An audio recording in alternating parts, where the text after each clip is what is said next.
Picture a chocolate-coloured row house on a quiet Manhattan street. 4 stories of carved sandstone, tall parlour windows glowing gold in the winter dusk, a stoop of 11 steps rising like a small ceremonial staircase to a double door of black walnut. Now fill it with coal dust that settles on every surface within an hour of wiping. Add a kitchen 40 feet below the drawing room, where a 14-year-old girl has burned scars up both forearms, a cistern of water that tastes faintly of dead pigeon, a mistress who runs a gloved finger along the picture rails looking for the crime of dust, and a servant staircase so narrow and so steep that women have broken their ankles on it, carrying scuttles of coal that weigh more than a small child.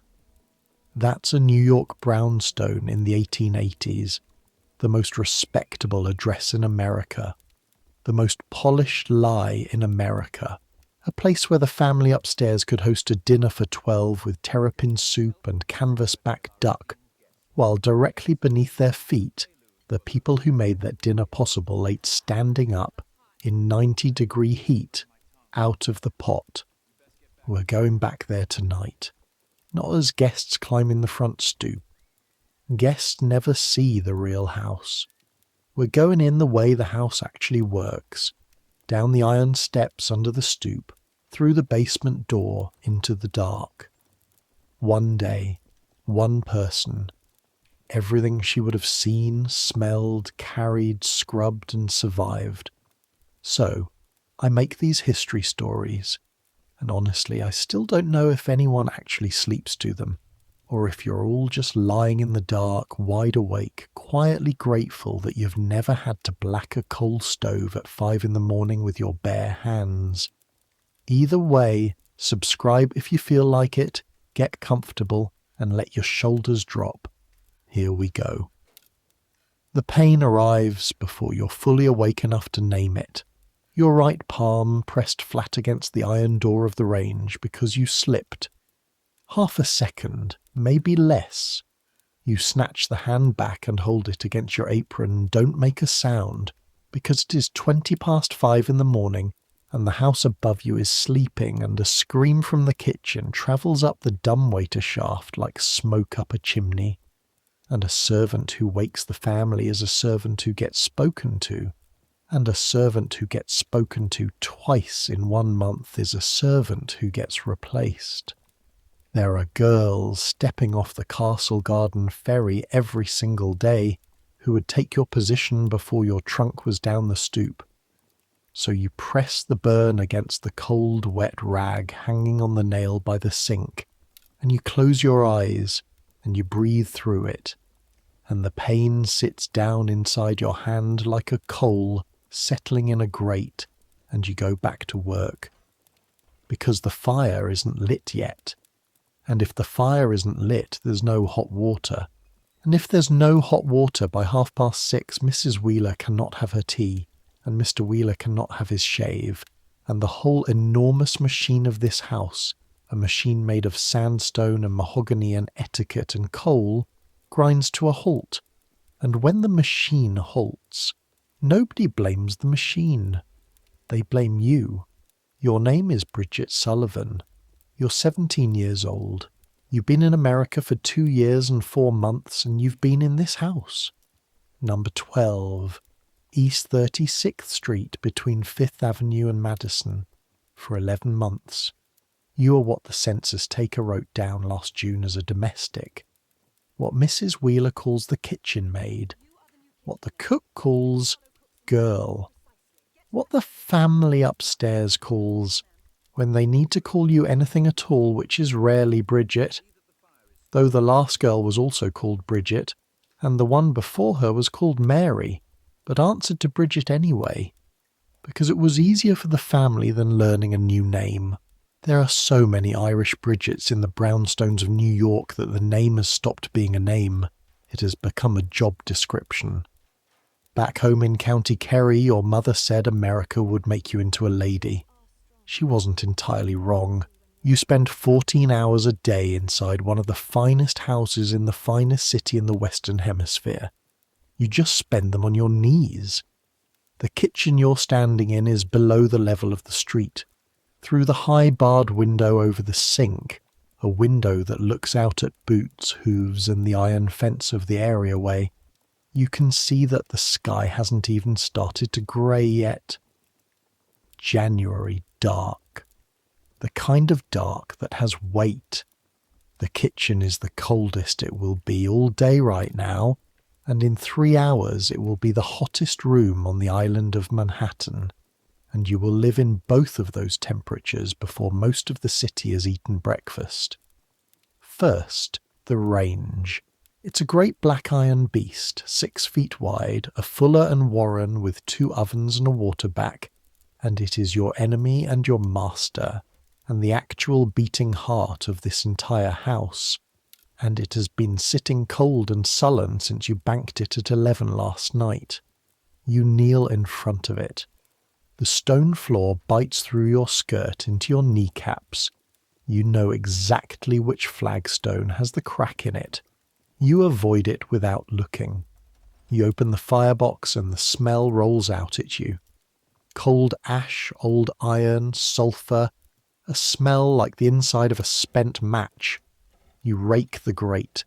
The clinkers grind and screech against the iron, a sound you feel in your back teeth, and grey ash sifts down into the pan below and rises back up in a fine dry cloud that coats your lips, your eyelashes, the inside of your nose. You will taste ash until noon. You taste ash in your dreams. You shovel the ash pan out. It's heavier than it looks. Everything in this house is heavier than it looks. And carry it out the basement door into the areaway, into air so cold it slaps you, and dump it into the ash barrel, and the wind off the street throws a handful of it back into your face. Of course it does.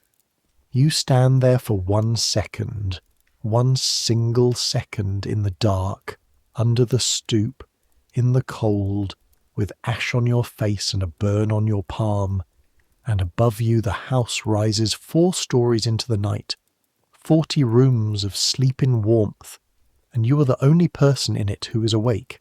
That fact is not a comfort. That fact is the job, back inside. Kindling from the box, pine splinters, a few twists of yesterday's herald, then the coal. The scuttle by the range holds anthracite, hard Pennsylvania coal, shiny black lumps like broken glass, and you build the fire the way the cook taught you your first week, when your hand was still soft. Paper, pine, small coal, and don't smother it, girl. A fire needs to breathe same as you do. You strike a match. The sulphur flares, blue then yellow. The paper catches with a sound like a whisper, then the pine starts to snap. Little, sharp cracks in the dark kitchen, and you crouch there with your face close to the open firebox, feeling the first heat touch your cheeks, watching the flame climb into the coal, willing it, actually silently begging it, because a fire that dies has to be raked out and rebuilt, and that costs you 20 minutes you do not have. It catches. The coal begins to glow at its edges, orange seams opening in the black. You close the firebox door, open the damper, and hear the range begin its morning voice. A ticking, creaking, groaning sound as 50 pounds of cold iron starts to expand. The waterback will take 40 minutes to heat the boiler. You have exactly that long to do everything else, and everything else is the hole downstairs. Let me tell you what a brownstone actually is, because the family upstairs doesn't know, and they live in one. They think it's a house. It isn't. It's a vertical factory with a family living in the showroom. Number 12 is 20 feet wide. That's it. 20 feet.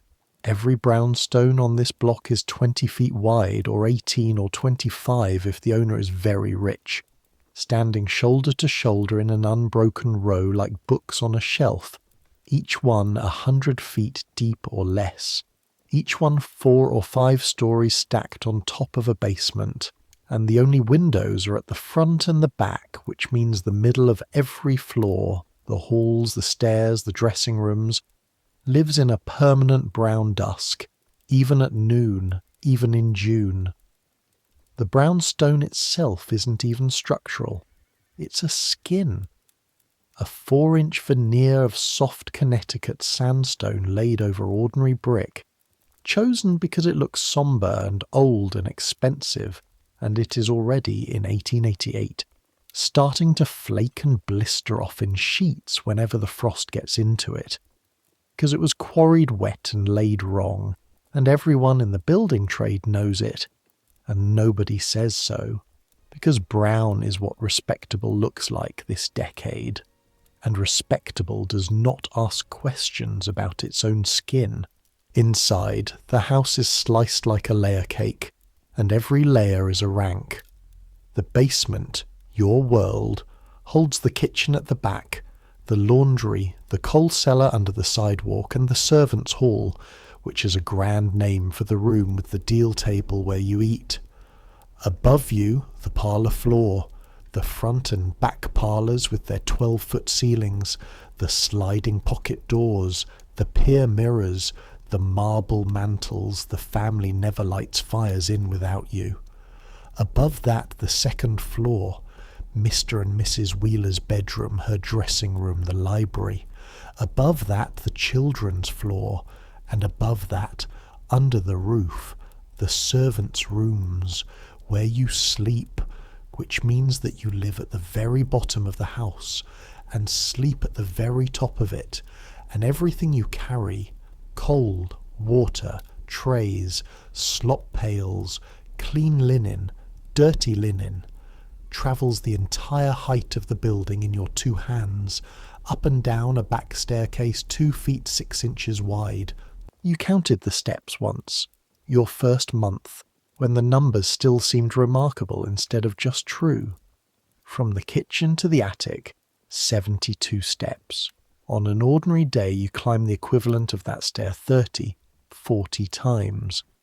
Somebody once told you that the ladies' magazines had worked it out, that a housemaid in a city house walks the better part of 20 miles a day without ever leaving the building. You believe it. Your feet believe it. At night your calves twitch and climb stairs on their own while you sleep. There are 4 of you below stairs.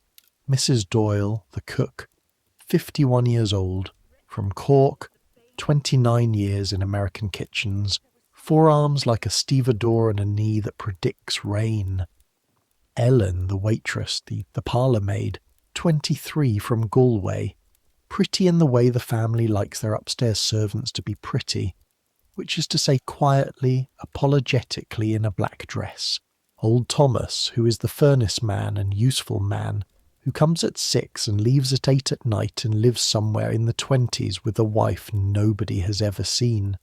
And you, the kitchen maid, the bottom of the bottom, the servant of the servants, because that's the part nobody upstairs understands. The hierarchy doesn't stop at the basement door, it gets sharper. Mrs. Doyle can speak to you however she likes. Ellen outranks you and lets you feel it in small ways. She hands you her candlestick to clean. She leaves her boots outside her door for you the way the mistress leaves hers for her. You black Ellen's boots. Ellen would die before blacking yours, and you would never, ever expect her to. That's not bitterness. That's just the shape of the world, the way the stairs are the shape of the house. The bells start at 10 to 7. There's a board in the kitchen passage, high on the wall, a wooden case with a row of bells on coiled springs, each bell wired to a pull in one of the rooms upstairs, each one labelled in faded ink, front parlour, library, Mrs. W.'s chamber, dining room, nursery. Every bell has its own voice. You learned them the way you learn the church bells at home, without trying, the way you learn a language by drowning in it. The chamber bell is bright and quick. The dining room bell is deeper, slower, a fat man of a bell. When one rings, the spring keeps the bell trembling for half a minute after the sound stops, so that even the silence upstairs keeps shivering down here, keeps reminding you they are awake, they are waiting. They can reach down through the walls of the house and touch you whenever they want, and you can never, ever ring back. This morning it's Mrs. Wheeler's chamber bell 10 minutes early, which is never good, and Ellen's already moving, smoothing her apron, pinning a stray hair with a pin held in her teeth, taking the tea tray you have, thank God, already laid. The small pot warmed with water from the now singing boiler, the Rockingham cup the mistress prefers, 2 thin slices of bread and butter cut so fine you can see the light through them, because Mrs. Wheeler believes thick bread and butter is what servants eat, and she is right, it is. You ate yours 10 minutes ago standing at the dresser, a slab of it, still tasting faintly of ash. Ellen pauses at the foot of the stairs with the tray balanced on her spread fingers and looks back at you. She'll want the fires early if she's up early. That's all. That's the whole warning. Then she's gone up into the dark of the stairwell silent. Servants are trained to be silent on stairs. You walk on the balls of your feet. You learn which treads creak, the 4th and the 11th and the one at the turn. And you are already moving for the housemaid's box. The housemaid's box is a wooden carrier with a handle, and it weighs 11 pounds empty and close to 20 full, and it holds your morning, the black lead and the brushes for polishing the grates, the emery cloth for the steel fenders, the tinder, the matches, the hearth cloth you kneel on so your knees don't print the carpet, the small brush and pan for the ashes. You will now carry this box plus a coal scuttle up to the parlour floor, and you will clean and lay and light 3 fires before 8 o'clock, and you will do it. This is the part I need you to understand. This is the part that tells you everything about this world. You will do it invisibly, because there is a rule in this house, unwritten, unbreakable, older than the house itself. The family must never see the work. They must never see a fire being laid, a carpet being swept, a chamber pot being carried. They must come downstairs into rooms that are already warm, already bright, already breathing, as if the house did it itself, as if warmth and cleanliness were properties of the building, like the height of the ceilings. A maid seen working has, in a small but real way, failed. If Mrs. Wheeler enters a room while you're blackleading her grate, you are to rise, take your box, and disappear. Not walk out, disappear, the way a stain disappears. And the fire will simply be finished later, at some cost to somebody, and that somebody is you.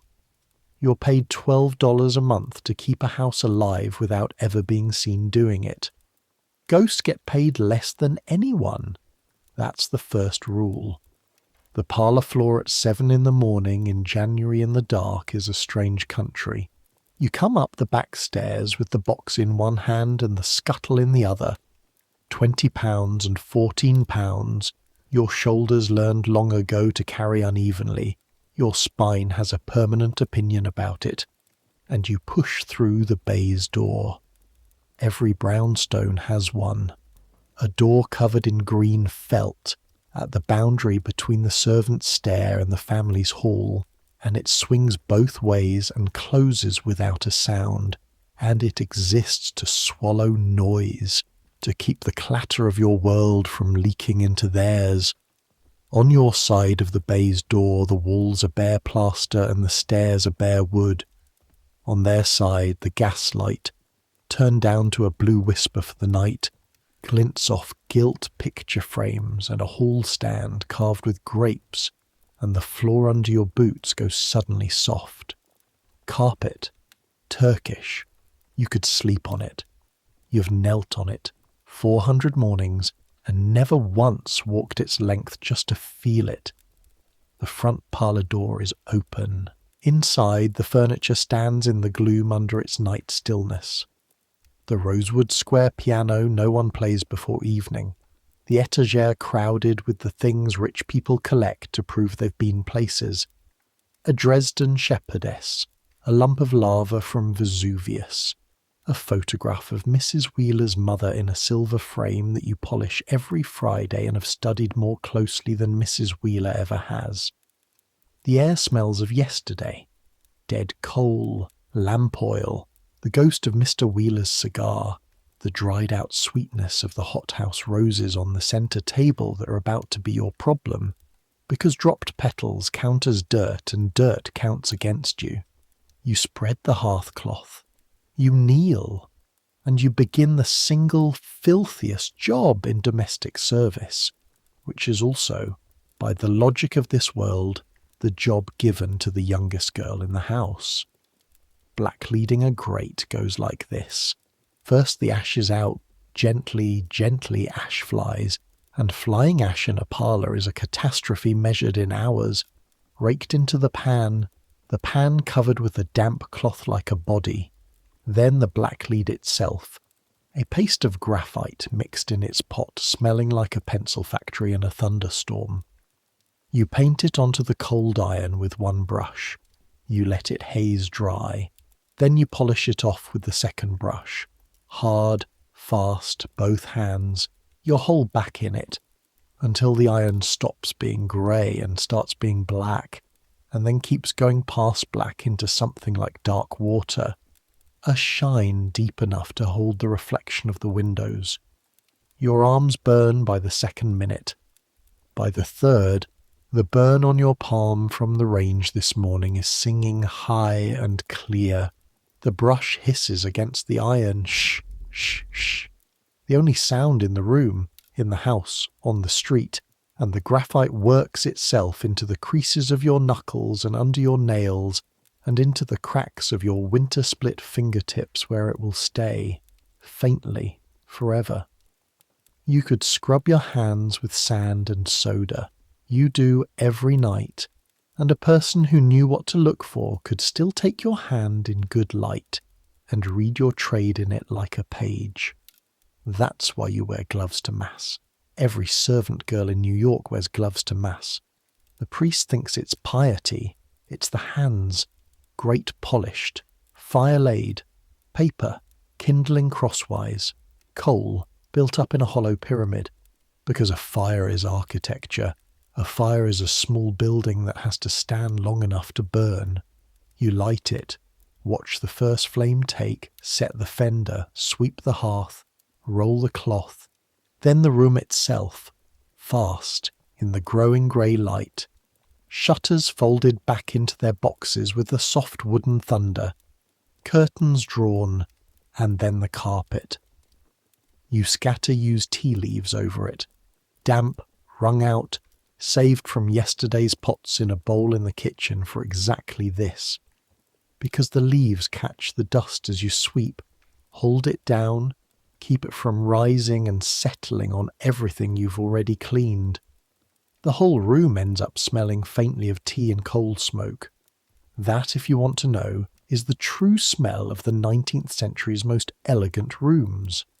Not roses, tea leaves and coal, then the same again in the back parlour, then the dining room, grate, fire, shutters, sweep, and the table to lay for breakfast. Cloth, then the felt silence pad under the cloth, then silver, and the silver has its own laws.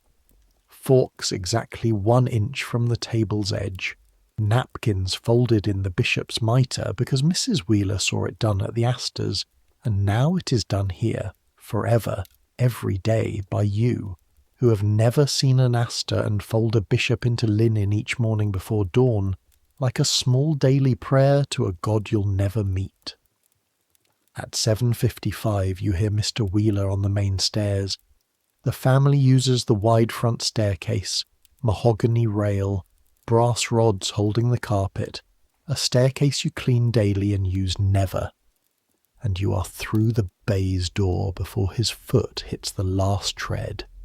You time it by sound now. You don't even think about it. 11 months in this house have installed a clock in your body with two faces, one that tells the time and one that tells where everyone is. Down in the kitchen the day has become fire and noise. Mrs. Doyle is at the range, your range, the one you woke, with 4 burners going, bacon spitting in the pan, oatmeal blupping in the double boiler, her wooden spoon going like a piston, and the heat has arrived, the great daily heat, rolling off the iron in waves you can see. The kitchen thermometer, if the kitchen had one, would climb past 90 before 10 o'clock and stay there. In August it goes places no one measures. Cooks die in New York heat waves every summer. Actually die at their ranges. It's in the papers under small headlines, and everyone below stairs knows it. And every summer Mrs. Doyle ties a wet cloth around her neck and keeps cooking, because the family upstairs eats hot dinners in July. Cold meals are for the poor. Fire's done. She doesn't look up. Yes, Mrs. Doyle. Dining room laid? Yes, Mrs. Doyle. Then stop standing there like the Statue of Liberty and start the pans. The pans. There are already 6 of them, and breakfast hasn't gone up yet. This is the arithmetic of the scullery, and it's the only mathematics this house will ever ask of you, so learn it. Every dish that goes upstairs comes back down dirty, and every dirty dish is yours. A family breakfast for 4 generates perhaps 40 pieces of china, silver and copper. A dinner party generates 300. The copper pans are scoured with sand and lemon halves and salt until your fingertips soften and whiten and split. The water in the scullery sink starts scalding, because grease only surrenders to scalding, and your hands go in anyway, in and out, 100 times a day. Hot water, then cold rinse, then hot again. And that, the constant swing between scald and chill, is what destroys a kitchen maid's hands by 25. Look at Mrs. Doyle's hand sometime, then look at Mrs. Wheeler's. They're the same age within 6 years. Their hands are 40 years apart. You plunge the first pan into the water and the burn on your palm shrieks, and you keep going because the bellboard is already trembling. Breakfast is going up. The house is awake. And the day, the real day, hasn't even started yet. Now let me stop the clock for a minute while your hands are in the scullery water and tell you how you got here. Because you didn't fall into this basement. You were poured into it, along with about 250,000 other Irish girls, by one of the strangest migrations in human history. Strange because it was a migration of daughters. Most emigrations are led by men. The Irish one, by the 1880s, wasn't. The ships coming into New York carried more young single women out of Ireland than young single men. Girls of 16, 17, 18 travelling alone, each one with a ticket that had been bought, more often than not, with money sent home by a sister or a cousin or an aunt who was already here, already in some basement kitchen in Brooklyn or Boston or Murray Hill, already saving out of $12 a month. They called it the chain. Your ticket was a link in it. Your cousin, Nora, 4 years in a house on West 23rd, sent the money folded inside a letter that said only, "Come, there is always work. Bring your good boots. There is always work." That was the whole truth, and it was truer than Nora knew. Because at the exact moment Ireland was exporting daughters, the American brownstone was manufacturing an insatiable hunger for them. Every one of these 20-foot houses, and they were going up in their thousands, whole blocks at a stroke. March after march of chocolate stone up the island as the horse-car lines pushed north. Every single one was designed, drawn, and built on the assumption of servants. The architects didn't ask if the family would keep help. The back stairs, the bell wires, the basement kitchen, the attic cells, the servants were in the blueprints before the family was. An American brownstone without servants was like a ship without a crew. It could not actually be operated. A respectable family of 4 required at minimum 2 women below stairs. A family with any pretensions required 3 or 4. And the city had tens of thousands of such families, and so the arithmetic sucked girls out of Kerry and Cork and Galway the way the Ranger's damper sucks air. And here's the thing the family upstairs would never guess. The thing that would genuinely astonish Mrs. Wheeler if anyone dared tell her, "You chose this."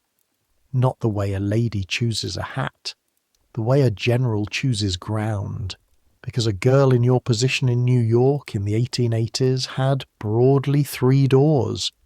The needle trades, sewing shirts in a tenement room, piecework $6 a week in a good week, out of which came rent and food and coal, and God help you when the work went slack. The mills and factories, better wages, worse air, and the same rent, the same coal, or service. And service, whatever else it was, and it was 14 hours a day of another woman's dirt, came with a room, a bed, a fire somewhere in the building, and food. Real food and plenty of it. The same meat the family ate. Or near enough. A servant girl's $12 a month was $12 clear. No rent, no grocer. Nothing to buy but boots, hairpins, and the collection plate. Which is why the folded money went home. That's the secret engine under this whole story. The thing that was happening in 10,000 basements at once, invisible as everything else you do. Irish servant girls in America were sending home, every year, millions of dollars. Millions. Out of $12 months, saved in post office accounts and the Emigrant Savings Bank on Chambers Street, remitted in drafts of £2 and £5, and that money paid rents in Kerry, and bought seed and shoes, and above all bought tickets. Sisters bringing out sisters, daughters carrying whole town lands across the ocean on their scalded hands. The finest houses in New York were, without knowing it, at the far end of a rope that ran all the way back to whitewash cabins on the Dingle Peninsula, and the rope was made of girls. You keep your bank book in your trunk, in the attic, under your Sunday dress. $41. You know the number the way other people know their own birthday. 11 months of work is in that number, minus £2 sent home in September, minus the boots, minus the breakage. Ah, the breakage. Let me tell you about the breakage, because this is where the ledger of your life gets its claws. In many houses, in this house, a servant pays for what she breaks. It comes out of your wages, a cup from the everyday china, 15 cents, a dinner plate, a quarter. In October, carrying a tray down the back stairs in the dark. The gas on the servant's stair is kept turned off to save money. You go by feel, 72 steps by feel. Your heel found the 11th step wrong, and you caught yourself on the rail and saved yourself and lost the tray, and one of the good gilt-edged coffee cups, French, went down 4 steps and burst like a little bomb. And the sound of it in the sleeping house was the loudest thing you've ever heard, louder than the ship's horn in the Narrows, louder than your father's voice, and you stood there in the dark with your heart slamming and did the arithmetic before you even picked up the pieces. $1.50 for the cup. 4 days of your working life docked for 1 cup. A cup Mrs. Wheeler bought in a set of 12 and would not have missed. A cup she has never washed, never carried, never once transported down an unlit staircase at 10 o'clock at night at the end of a 16-hour day. Nobody asked why a girl was carrying china down a black staircase. Nobody suggested lighting the gas. The stair was not at fault. The dark was not at fault. The cup, somehow, was not even at fault. You were at fault. It went in the book. Mrs. Wheeler keeps a book. And you said, "This is the part I want you to hear." You said, "Thank you, Mom," when she told you. Because she could have said the other thing. She could have said the sentence that hangs over every servant in this city like the blade over the block. The sentence that ends everything. I think, Bridget, you had better look for another situation. No character, no reference. And a girl dismissed without a character in New York doesn't drop one rung. She drops out of the ladder entirely. The intelligence offices, the hiring agencies on 6th Avenue where the ladies come to inspect the girls, and I do mean inspect. Hands, teeth, posture. They check your hands to see if you've really worked. The offices won't touch a girl without a reference. After that, it's the needle trades, if you're lucky. And below the needle trades there is a floor, and below that floor there is another floor, and every girl in every basement in this city knows exactly what's down there, and nobody says it out loud. So you said thank you, Ma'am, for the privilege of paying for the cup. The bellboard rattles. Dining room. Breakfast is over. The machine wants clearing. Your hands come out of the scalding water, red to the wrist, and reach for the tray. Mid-morning, and the house sends you outside, and outside is a different education. Mrs. Doyle needs things the iceman and the grocer's boy don't bring. A marrow bone from the butcher on 3rd Avenue, 6pence worth of parsley, and the fish for Friday ordered ahead. And Thursday is your morning for it, and this half hour, walking east with a basket on your arm, and money that isn't yours knotted into a handkerchief, is the closest thing to freedom your weekdays contain. You go out the basement door, up the areaway steps, through the iron gate under the stoop. Servants and tradesmen never use the front door. You've entered this house through its front door exactly once, the day you came to be looked at for the position, and never since. And the street takes you. And the street in January at 10:30 in the morning is a piece of theatre that never closes. East 36th is quiet, as brownstone streets go. That's the whole point of them. The quiet is what the money buys. But even quiet in this city is a parade. The ash carts are out, men in leather-shouldered coats heaving the barrels you filled at dawn, the ash smoking off into the cold. A coal wagon stands at number 20 with its chute rammed through the sidewalk hole into the cellar, the coal roaring down it like black surf, the horse standing in its own steam, the knife grinder's bell, the old clothes man's cry, long and mournful, a sound like the whole 19th century clearing its throat. Boys with sleds, a policeman on the corner of Madison swinging his stick, nodding to the cooks and maids because the police and the servants of this city are, to a remarkable degree, the same families. Your own second cousin is a patrolman in Brooklyn, and half the girls you know have a brother or an uncle in a blue coat. The Irish run the basements and the beat, give it a generation. Everyone below stairs says it like a prayer, give it a generation. 3rd Avenue is another country entirely. The elevated runs above it, the L black iron trestles marching down the middle of the sky, and every few minutes a train hammers overhead, showering the street with noise and cinders and hot droplets of oil, and the horses flinch, and the light comes down through the tracks in moving stripes, and underneath it all the shops roar away in the striped shadow. Butchers with whole hogs hanging frost-stiff in the open air, oyster stands, German bakeries breathe in warm yeast into the cold, Saloons, already busy, already warm, their doors exhaling beer and sawdust. This is where the Brownstones do their actual eating and hiring and living, 1 block east of where they do their appearing. At Schaefer's the butcher, you wait behind 2 other basket-carrying girls. You know one, Katie, from the house on 35th you'll see her Sunday. And the sawdust is bloody around the block, and the marrow-bone Mrs. Doyle once gets wrapped in yesterday's Tribune.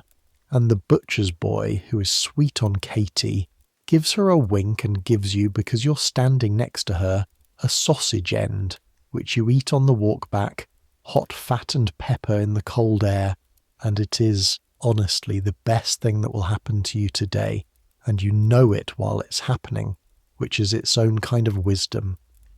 On the way back you allow yourself the long block, down to 34th, so you can pass the corner of 5th Avenue and look, just look, at the mansions marching north, because this is the pecking order of stone, and you've learned to read it. 3rd Avenue is shops and tenements under the L. Lexington and Park are plain brownstone. Madison is proud brownstone. And 5th Avenue is where brownstone goes to be humiliated. The Vanderbilts have been building up there for 5 years now. Actual castles, white limestone and grey granite chateaux with turrets, sneering down at the brown rows around them. And the newspapers say the era of the brownstone front is already ending, that the rich now find brown monotonous, that the same stone which meant arrival in 1870 will mean stuffiness by 1895. Nobody has told East 36th Street. The street stands there being brown and certain of itself, the way things are always most certain just before. And one more thing you see every time and never quite stop seeing. At the corner, cut into the sidewalk in front of each house, the coal holes with their round iron lids, and below your feet as you walk, you know this now, you can never unknow it. The vaults run out under the sidewalk itself, coal cellars extending beneath the pavement, so that the fine people strolling on the flagstones of Murray Hill are walking at every step on the roof of the coal that the girls beneath them will carry up through the houses lump by lump. The whole neighbourhood is hollow underfoot. The Elegance is floored with fuel and dug out for storage and wired for bells, and none of it shows, and all of it works, and you're one of the parts that makes it work. You come back down the areaway steps at 11, and the cold iron gate clangs behind you, and you're a ghost again. The middle of the day belongs to the endless middle-sized labours, and I'll give you just one of them properly, because it stands for all the rest. The lamps. This house has gas, gasoliers in the parlours, gas brackets in the halls, but gaslight is yellow and hot, and Mrs. Wheeler, like every lady of her street, insists on kerosene lamps in the sitting rooms for the evening, because lamplight is softer and more becoming to a complexion of a certain age, and so every single day, in a slate-shelved closet in the basement called the lamp room, you clean lamps, 11 of them, each one, wick trimmed straight across with the special scissors. A crooked wick smokes, a smoking lamp blacks a ceiling. A blacked ceiling is a catastrophe that costs a painter. The brass collar polished, the font filled through a tin funnel with kerosene, and the chimney, the glass chimney, washed in soapy water, rinsed and polished inside with a twist of newspaper until it squeaks and your breath fogs it and vanishes, fogs it and vanishes. Your hands smell of kerosene from noon to supper. Kerosene and graphite and lemon and lye. That's your perfume. That's the eau de cologne of every girl on this street. And on Sunday you will scrub it off with almond soap that costs you a precious dime a cake, and by Monday noon it will be back. And while your hands twist newspaper inside glass, Your mind does what minds do at repetitive work. It travels, it goes home, the turf smoke, your mother's voice, the small rain. It goes forward, the bank book, $41, and the number it would take to feel safe, which keeps moving the way horizons do. And it goes sometimes 3 feet up, through the ceiling, into the rooms where the lamps will burn tonight over people reading novels in armchairs, and it wonders without heat, without anger, just wonders. What would it be to sit in a lamplight you didn't clean, in a warmth you didn't carry, and not even know these were things that could be otherwise? You'll never find out. But your daughter might. That's the whole plan. That's the entire plan. And every girl in every basement on this street is running the same one. Give it a generation. At 1 o'clock, the mistress comes downstairs. Physically, actually, down the back stairs, into your country. It happens once a day, and once a day the whole basement changes its weather. This is the daily ritual the etiquette books call giving the orders, and it works like this. Mrs. Wheeler, in her morning dress, appears in the kitchen doorway. She does not fully enter the kitchen. She stands at the frontier of it, as if the room's heat were a foreign border. And Mrs. Doyle wipes her hands and stands, and you fade against the dresser and become furniture, and the 2 women conduct the treaty session that governs the next 24 hours of your life.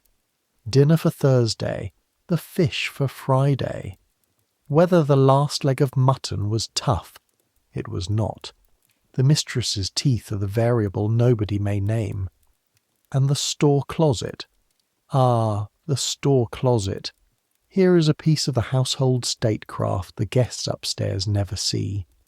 In this house, as in most good houses, the tea, the coffee, the sugar and the preserves are kept locked, and Mrs. Wheeler keeps the keys. Not because there has been theft, because there might be.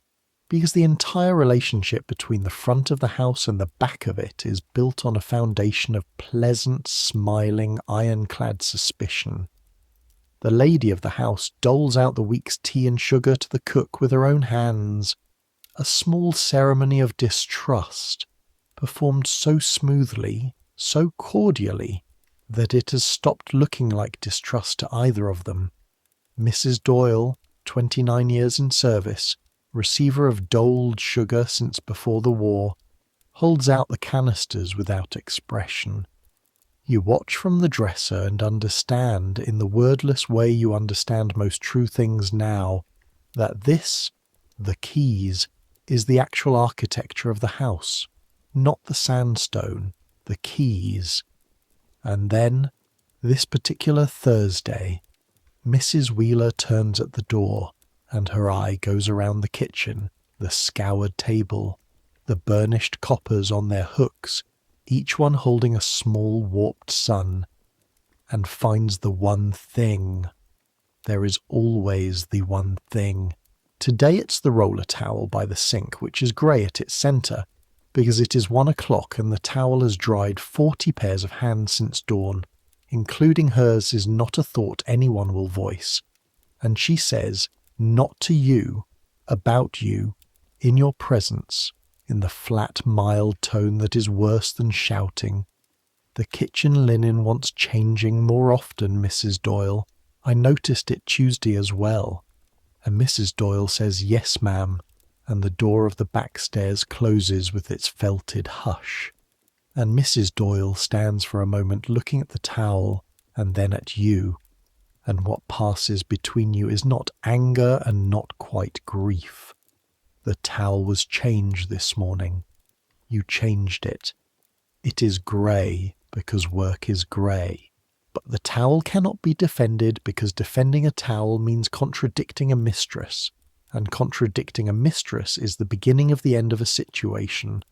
And so the towel will simply be changed twice a day now, which means more washing, and the washing is yours, and that is how it goes.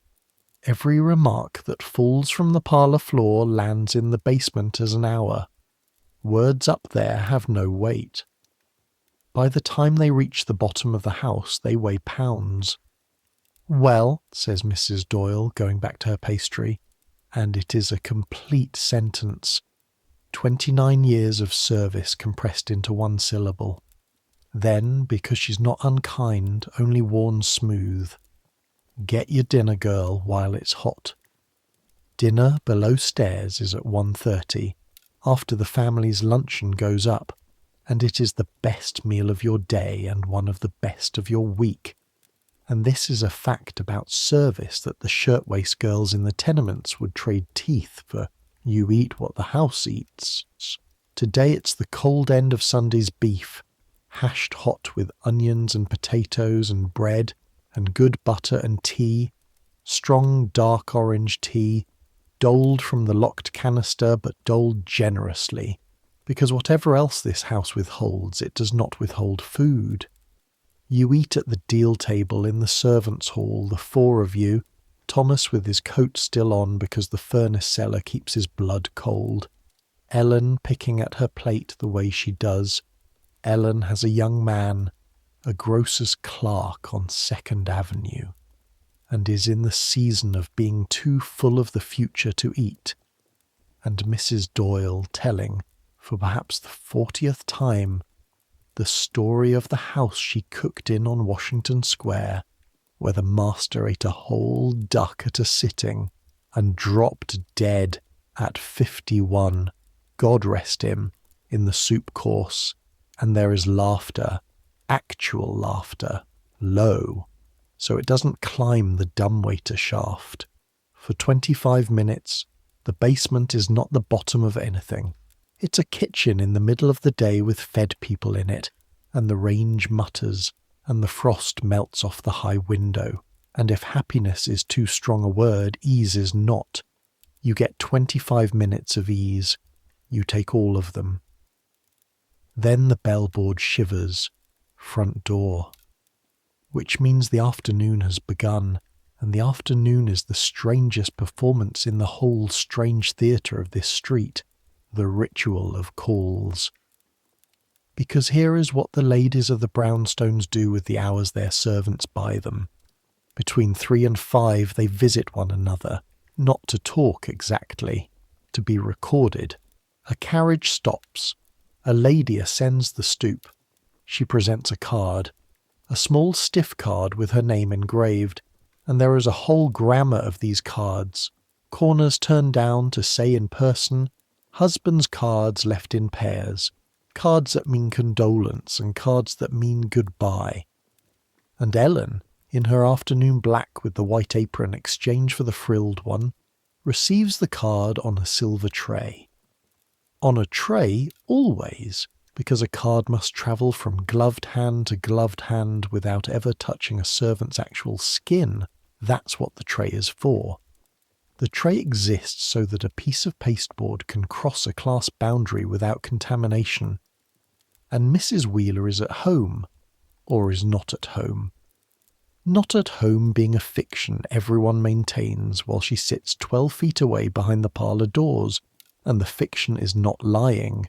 The fiction is civilization. Ask anyone. And below, in the kitchen, this pantomime translates into the hardest small labour of your afternoon. The possibility of tea. If callers stay, tea goes up, which means the kettle at the boil from 3 onward just in case. The thin bread and butter cut just in case. The seed cake standing by.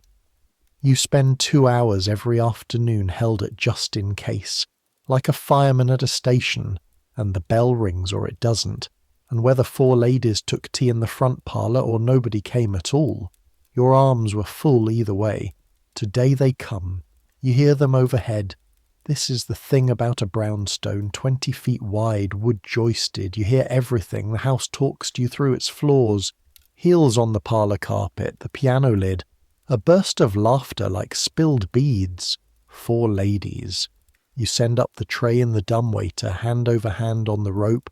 the little cabinet rising through the dark of the walls with its cargo of porcelain, and you stand a moment with your burned palm against the cool of the plaster, listening to your work being enjoyed by people who will never know your face. The dumbwaiter comes down 40 minutes later with the wreckage, crumbs, dregs, 1 cup lipsticked faintly with rouge, everything to be washed, and so back to the scullery. Hot water, cold rinse, the day folding over on itself like dough. By 5, the light through the areaway bars has gone blue, then gone. Thomas shakes the furnace down for the evening. You hear the grate rattle through the wall, the whole house is warmth being raked and fed, and above you the gasoliers are being lit, and the lamps you filled at noon are carried in and set burning, and number 12, East 36th, turns its evening face to the street. Tall golden windows, drawn lace, the promise of comfort rising 4 stories into the winter dark. The whole street glows like that at 5 o'clock in January. 50 houses in a row. From the pavement it looks like 50 families being happy. From the basement you know what it is. It's 50 kitchens hitting full roar at once. It's 200 women underground, sleeves rolled, faces shining, cooking the glow. Evening. Family dinner at 7. Only 4 covers tonight. The Wheelers and the 2 children down from the nursery floor for the privilege. Soup and a roast and a pudding. Nothing. A rehearsal. And then the clearing, and the washing, and the range banked, and the kitchen scoured. And it is 9:30 when Mrs. Doyle unties her apron with the sigh she's been perfecting since the Grant administration, and you take your candle from the shelf by the stairs. The candle matters. Gas does not reach the attic. Gas stops, in this house, at the family floors. Above the baize line, the 19th century thins out, and the 18th resumes.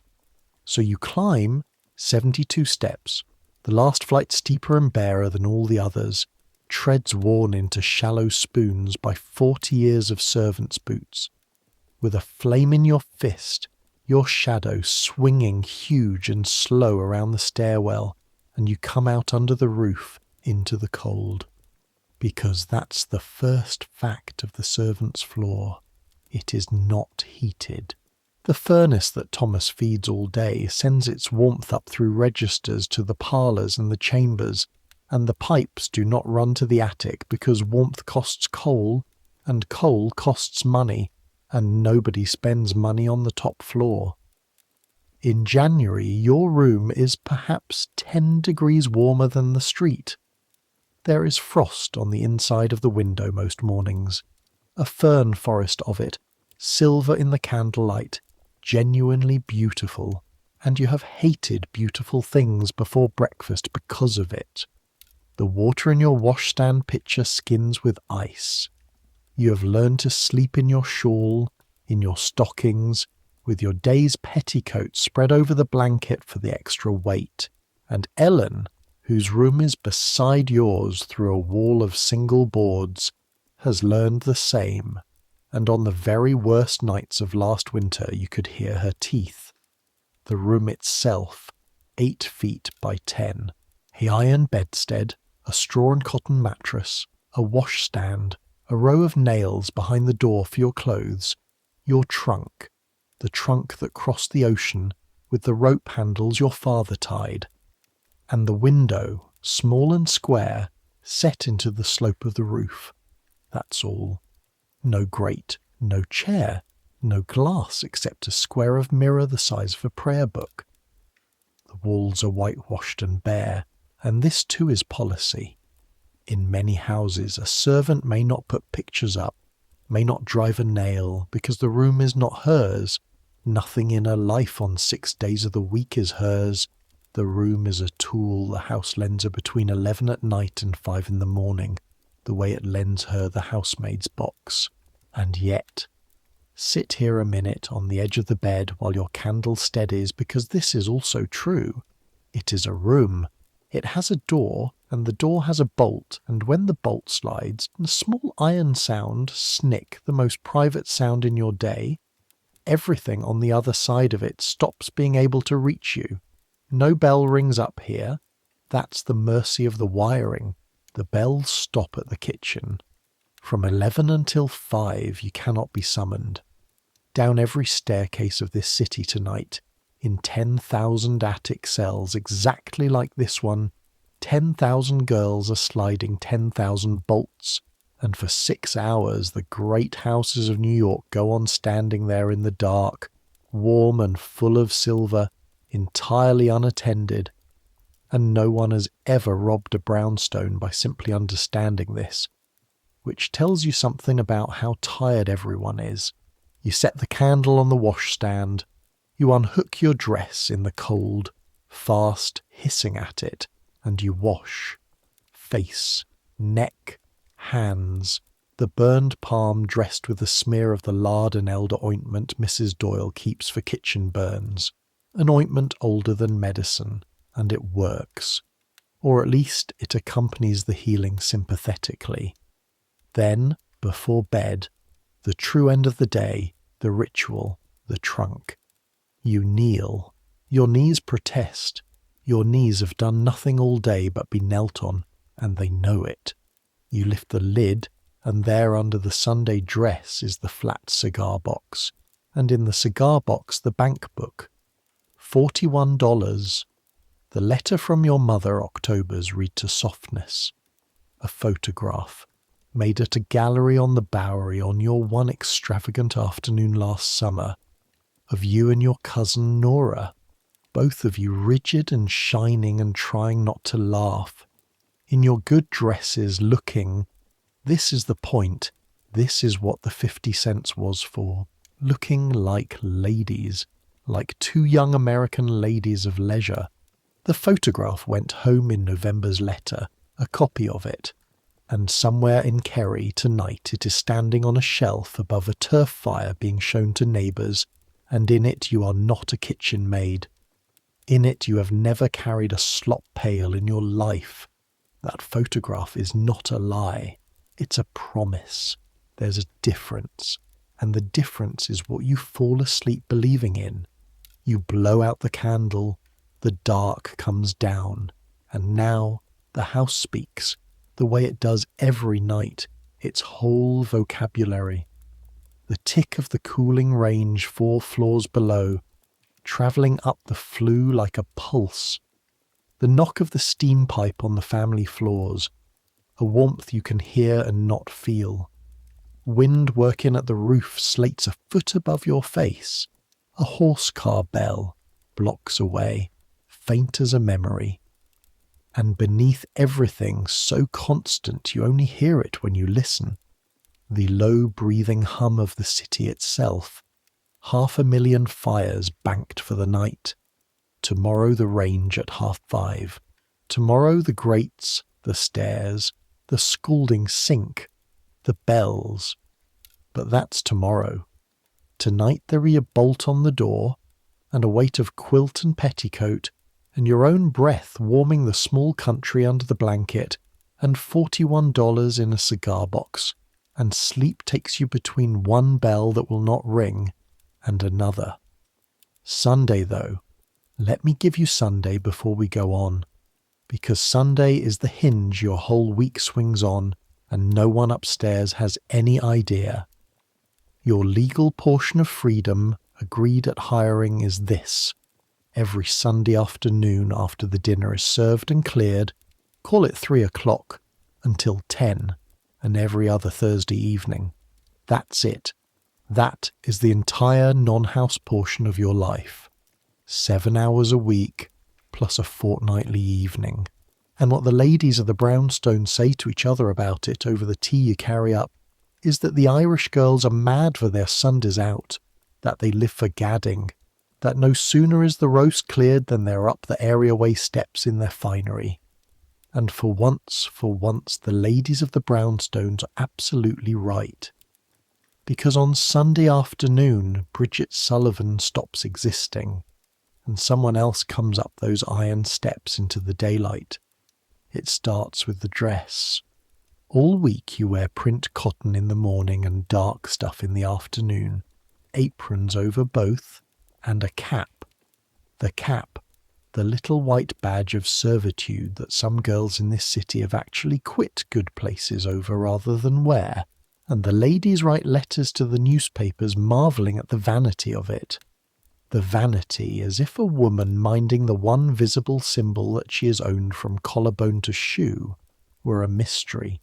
But in your trunk is the Sunday dress, wine-coloured wool, made over from good cloth by a dressmaker on 2nd Avenue, in exchange for 3 Sundays' worth of your sister craft with a needle, fitted, boned, with a bustle. Yes, a bustle, the same silhouette Mrs. Wheeler wears, the exact same fashionable line, and this drives the mistresses of New York quietly insane, and they write to the papers about this too, that on Sunday, on 5th Avenue, you cannot tell the maids from the ladies. You cannot tell us apart. They mean it as a complaint. You take it as the plain statement of fact that it is.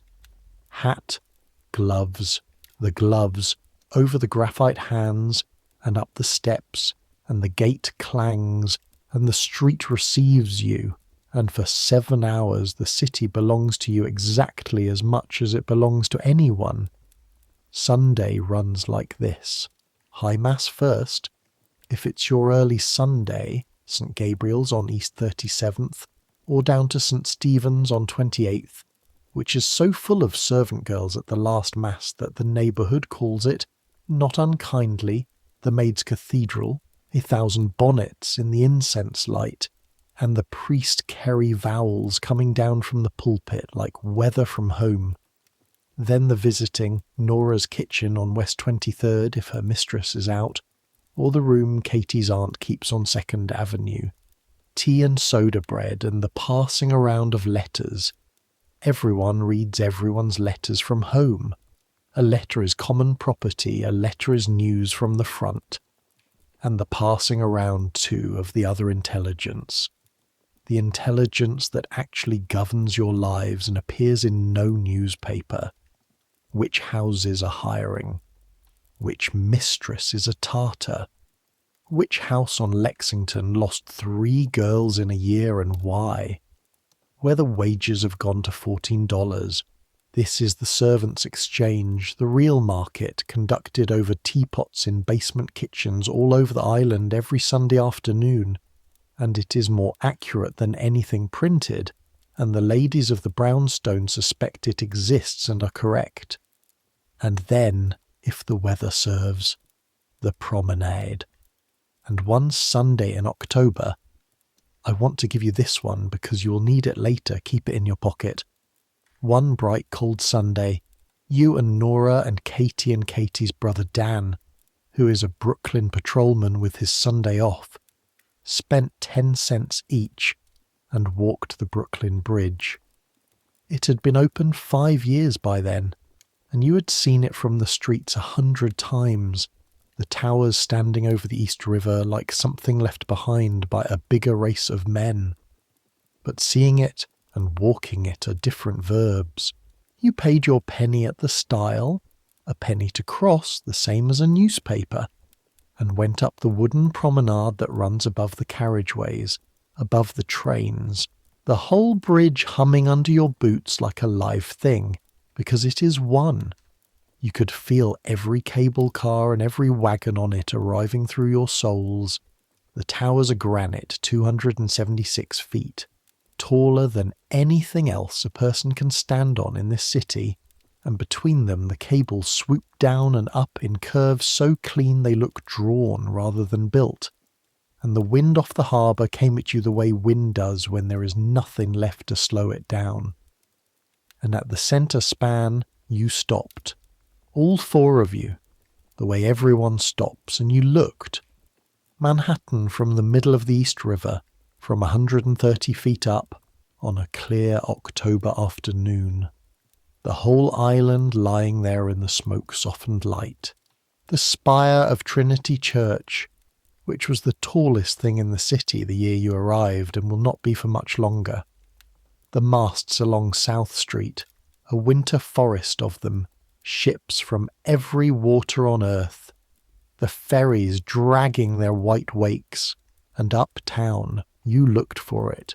You actually stood there in the wind and hunted the brown haze for it. Somewhere in that endless raked plain of rooftops, indistinguishable, one roof among 50 in one row among 500, the roof you sleep under. From here you could not find it. From here the great house, the whole street of great houses, the entire brown empire of Murray Hill was one smudge in a smoke-coloured quilt, and every window in it, the tall parlour ones and your small square attic one, was the same size, too small to see. Dan the patrolman, beside you at the rail, read your face and misread it, and said gently, "It's a great city, girl." And you said, "It is," and did not try to explain the other thing, the thing that was actually happening in your chest, which was arithmetic. Because a girl who can see the whole city at once can suddenly see her place in it at true scale. And true scale cuts both ways. Small, yes, one basement, one bellboard, one grey towel. But also, look how many roofs, look how many streets going north into unfinished land, whole blocks of Harlem standing half-built, waiting. This city is not done. Nothing here is done. The bridge you're standing on didn't exist 10 years ago. The L didn't. Half of Murray Hill didn't. Everything in sight was carried into place by somebody's hands, most of them hands like yours, and the carrying isn't finished, and a place that isn't finished is a place where the future hasn't been assigned yet. $41, said the wind. Give it a generation. You walked back down into Manhattan at dusk, and the lamps were coming on across the whole island at once, thousands upon thousands, and at 10 o'clock, 10 sharp, the basement gate, that was the agreement. Bridget Sullivan went back down the areaway steps into number 12 and hung the wine-coloured dress on its nail in the dark, and was a kitchen maid again by the time her head touched the bolster. But the bridge stays in you. High places do that. Remember it. Winter is coming, and I told you you'd need it. Now, before we get to that winter, there are 2 more rooms in this house you haven't seen properly, and a season you haven't lived, and I'd be cheating you of the true shape of the year if we skipped them. The first room is the laundry. Brace yourself, Monday is wash day. Monday is wash day in every house on this street, in every house in this city, in every house in the Western world. The calendar of laundry is as fixed as the tides, and Monday, in the basement of a brownstone, is the day the house shows you its teeth. It begins Sunday night, actually, when the whites go into the tubs to soak, and it begins in earnest at 5 on Monday morning when the copper, the great built-in boiler in the corner of the laundry cellar, a cauldron set in brickwork over its own fire, gets lit, and by 7 the laundry is a cave of steam, not a figure of speech, steam beading on the whitewash ceiling and dropping back down like slow rain, steam in your lungs, your own hair plastered flat inside 5 minutes, the high window fogged blind.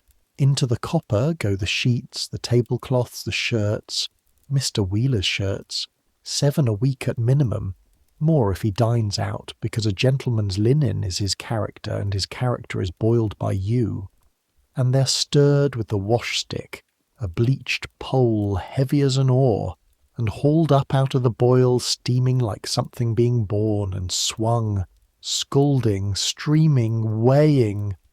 A wet linen sheet weighs over 10 pounds, and you will lift hundreds of pounds of wet cloth today, in aggregate, up out of water again and again, a labour no man in this house could be paid to do. Into the rinse tubs, then the bluing water, then the wringer, and you turn the wringer crank until your shoulder clicks, and the water comes off in sheets over your boots. And the soap. The soap is soft soap and soda, and washing soda eats hands. By Monday night, the cracks in your knuckles are open and white-edged, and Mrs. Doyle will grease them. And Tuesday is ironing. 6 flat irons rotating on the range in the 90-degree kitchen, each one hefted, spat on to test, run hissing over starched cotton. 7 pounds apiece, hour upon hour. Tuesday will bake the cracks shut again. Wash, crack, iron, bake. That's the cycle. That's why laundresses' hands, of all the servant hands in the city, are the ones even other servants pity.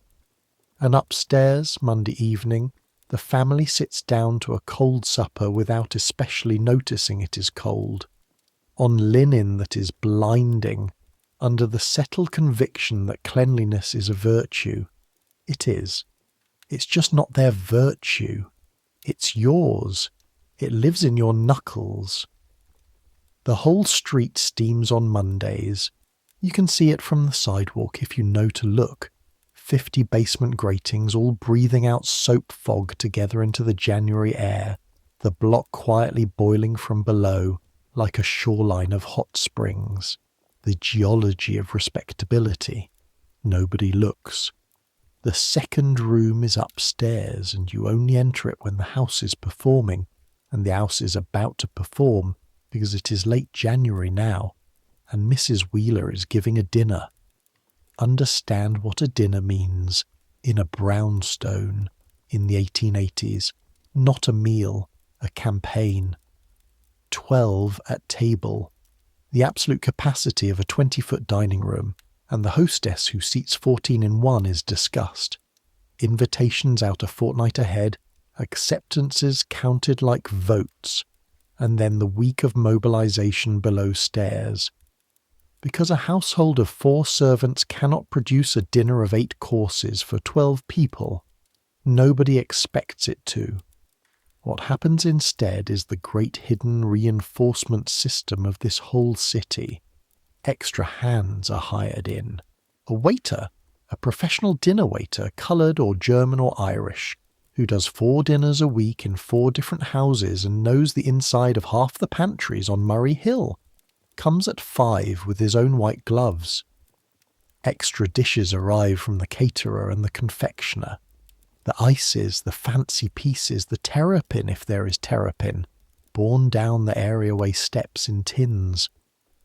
On the night itself, the finest private dinner tables in New York are staffed and provisioned like theatres on opening night by a floating brigade of specialists the guests will never think about, and the fiction, the beloved necessary fiction, is that the house simply produces all this naturally out of its own brown depths. The house does produce one thing naturally, you. For a dinner you are everywhere. Wednesday you clean silver, the real silver, out of the plate chest. Pieces you see 6 times a year, with rouge powder and chamois until your fingertips are pink black, and every fork holds your face upside down. Thursday, the day itself, is 14 hours of ascending frenzy. The kitchen at full fire from noon, Mrs. Doyle in her state of battle calm, saucepans in relays, the hired waiter arriving and casing the pantry like a general reading ground, and you are the engine room. You do not appear above stairs tonight. Appearing is for Ellen and the waiter. You're the shaft the whole night turns on, plating at the dresser, feeding the dumbwaiter, hand over hand on the rope, course after course rising into the walls, the little neck clams gone up, the soup gone up, the fish, the fillet, the sweetbreads, the Roman punch. A frozen punch in the middle of dinner, halfway through, to rest the stomach. A custom so strange and so universal that no one questions it.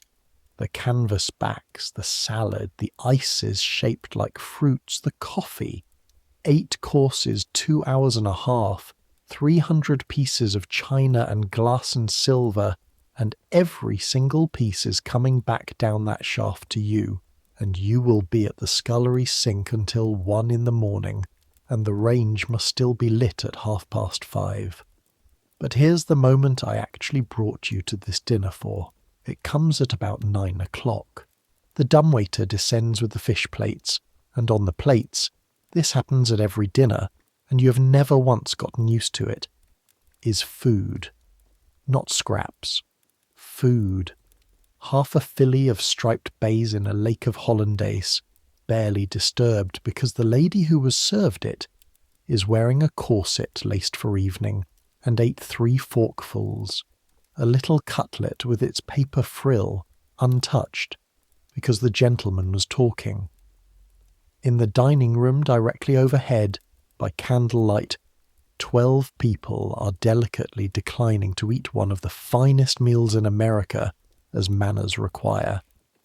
And in the kitchen below, the meal comes back down, still warm, and there is a law of the basement, ancient and unwritten, governing exactly this, and Mrs. Doyle administers it with a fork, lifting the untouched cutlet onto a plate on the dresser, kitchen's share. What comes back unmarred, within reason, within decency, feeds the basement. Tonight, at 11:30, standing up, aching, you will eat canvasback duck and a spoonful of melted strawberry ice, the identical dinner that was served this evening to a railroad director and his wife, and it will be delicious, and you will be too tired to taste more than half of it, and both of those facts are the whole of this house in miniature. Above you, through the floor, the dinner makes its weather.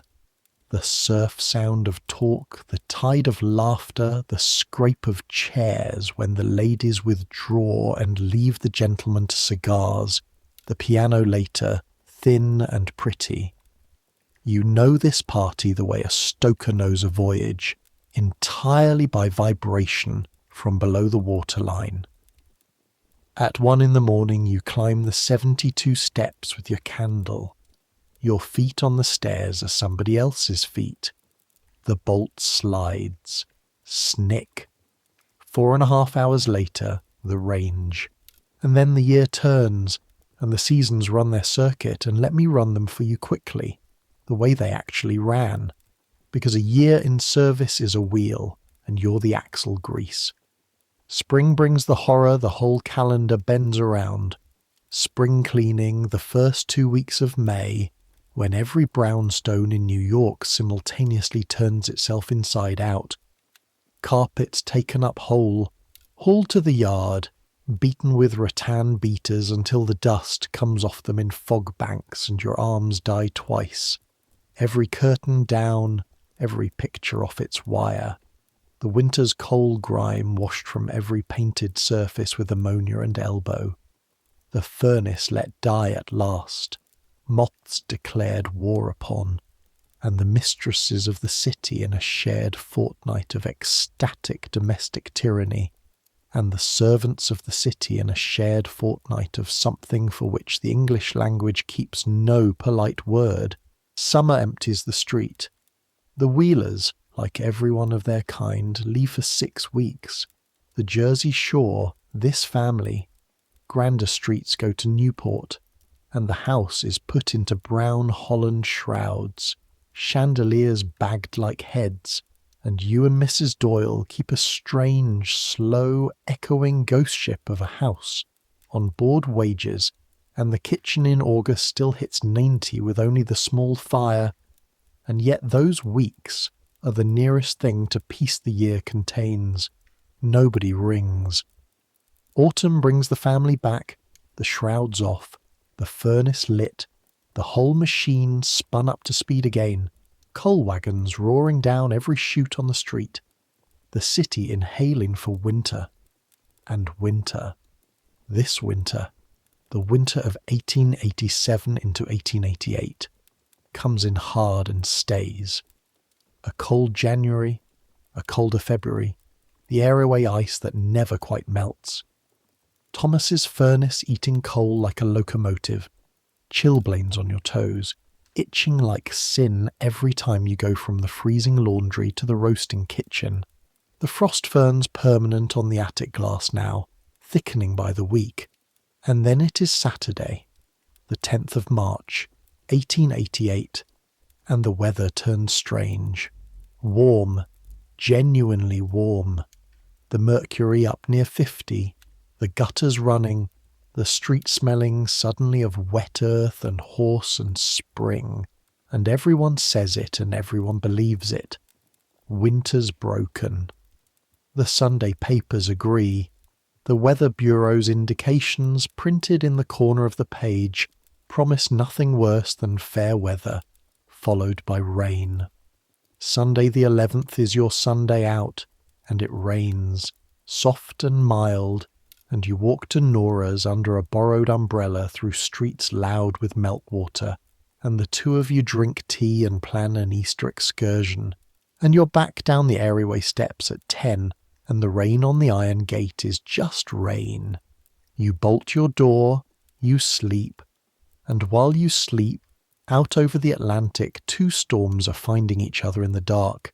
You wake Monday morning, the 12th of March, before your body wants to, and something is wrong with the sound of the world. Not a noise, the opposite.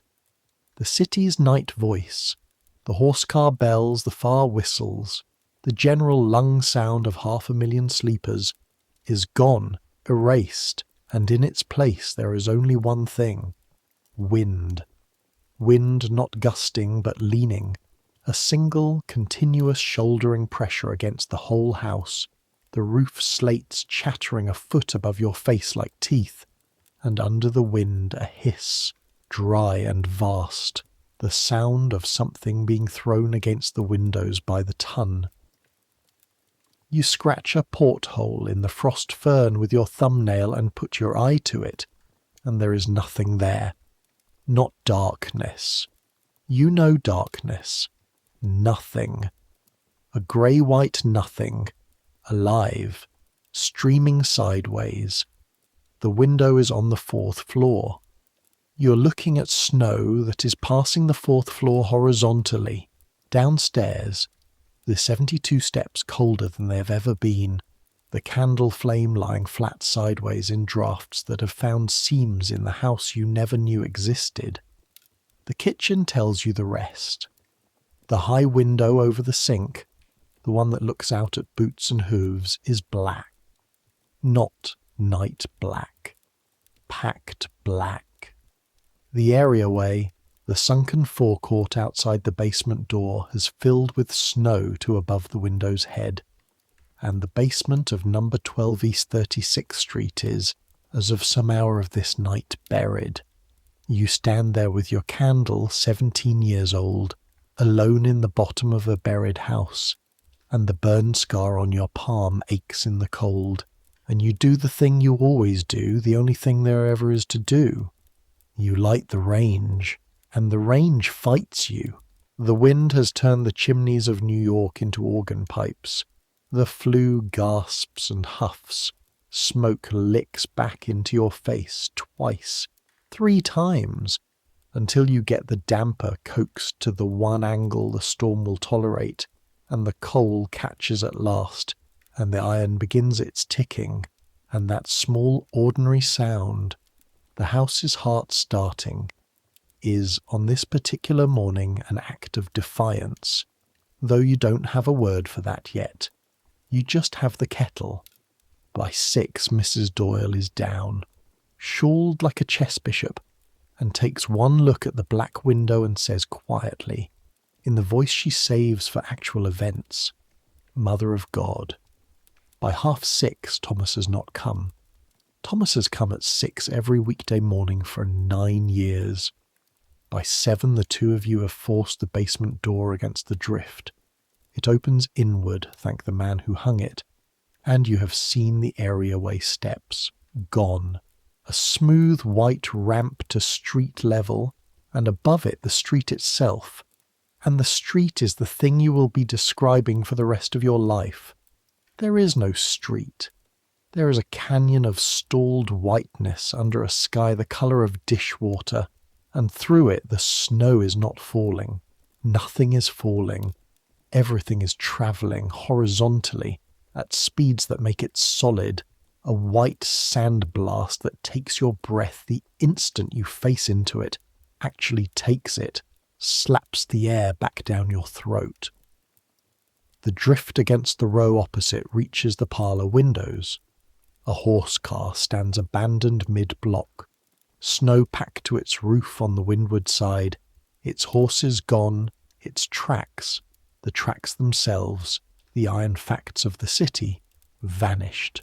The thermometer outside the pantry window, which read 40 on Saturday, is at 6 above and falling, and the wind is coming out of the northwest at what the papers will later say was 50, 60, 70 miles an hour, and it is Monday morning, the 12th of March, 1888, and 400 people in this corner of America. This is the true number. Count it later. It will still be true. 400 people have begun the last day of their lives. This city does not know this yet. That's the thing about this storm that you will never quite get over. The city got up and tried to go to work. Because it was Monday, and because it was New York, and because no one alive had ever seen weather that could actually stop this place. And so, all morning, past your buried basement window at eye level with their boots, they come. The boots of men walking to offices that will not open, clerks and brokers crawling drift to drift, grabbing the iron fence rails hand over hand, men on their knees at the Madison Avenue corner where the wind owns the intersection outright. Twice before 9 o'clock, strangers bang down what used to be the areaway steps and fall against the basement door and are hauled in by you and Mrs. Doyle, a milkman who abandoned his pung 2 blocks off, a boy of maybe 14, snow-crusted into a single white shape, his ears the colour and hardness of candle wax, and you sit them at the range, your range, the fire you fought for at 5:30, and thaw them with the kettle's tea, and Mrs. Doyle rubs the boy's ears with snow, which is what everyone believes in and does, and the boy cries when the feeling comes back, which means the ears are saved, and he is embarrassed to cry in front of a girl his own age, and drinks his tea looking into it. Upstairs the family cannot go to their day either, and so, for the first time in your 11 months, the 2 houses inside this house are trapped together, becalmed, one on top of the other, with the storm holding them both in the same fist. Mr. Wheeler comes down, past the baize door, into the kitchen, in his overcoat, having gotten precisely to the top of his own stoop and been put back by the wind like a man shoved by a crowd, and stands in your kitchen looking at the buried window, and for a moment, one bare moment, he is not the master of anything. He is a man in a hole in the ground in a storm. The ale has stopped, he says to Mrs. Doyle, to the room, to nobody, in a voice you have never heard him use. There are trains stopped in the air over 3rd Avenue, full of people stopped in the air. And there were. The elevated dead across the whole city by mid-morning, trains marooned on their trestles 30 feet up in a 70-mile wind, passengers freezing in the stalled cars until men came with ladders and charged them a quarter, some said $1, to climb down. The telegraph poles are coming down all over the island, whole webs of wire. Telegraph, telephone, stock ticker, fire alarm, snapping and whipping into the drifts, and by afternoon New York, the most connected city on earth, cannot speak to Boston, to Washington, to Brooklyn, to itself. The stock exchange has all but emptied. The ferries are lost in the white. Wall Street is cut off from London, until someone thinks to route the market's pulse through the one wire that survives everything because it runs under the sea. And in the middle of all of it, And this is what you will actually remember when the numbers in the newspapers have faded. In the middle of the continent's paralysis, the bellboard rings, the chamber bell, bright and quick, 9:30 as always, because Mrs. Wheeler will take her tea. You and Mrs. Doyle look at each other across the kitchen, across the milkman thawing at your fire, across the buried window, across the drowned world, and something passes between you that is almost laughter, the blackest and most companionable, almost laughter of your life. And Mrs. Doyle says, "Well, the kettle's hot anyway," and the tray goes up. The blizzard can stop the elevated, the exchange, the ferries, the telegraph, the Congress of the United States, and the milk of the entire eastern seaboard. It cannot stop the tray. Nothing stops the tray. You could put that on the tombstone of the century. By Monday afternoon, the storm has settled into its work like a tradesman, and the house begins, for the first time in your knowledge of it, to run out of things. Milk first. No milk train has reached the city. No milkman is alive on his route who shouldn't be. The children on the nursery floor will drink their supper cocoa made with the last of yesterday's can, stretched with water, and tomorrow they will drink it black and complain, and the complaint will float down the dumbwaiter shaft and land on you, weightless up there, pounds down here, as always. Then the fresh things. No butcher's boy today, no baker's cart, nothing coming down any street in New York on wheels or hooves. The horses that were sent out this morning are dying in the drifts, actually dying. They will count over 100 dead horses in the streets when the melt comes. And so Mrs. Doyle stands in the larder taking inventory like a quartermaster in a siege, which is precisely what she now is, counting the flour, the cornmeal, the potatoes in their barrel, the salt pork, the eggs packed in water glass since autumn, and says over her shoulder the sentence that reorganizes your week. "We'll bake our own bread till this is done, girl, the sponge tonight, and the coal. Here is the arithmetic nobody upstairs is doing yet, and both of you already have.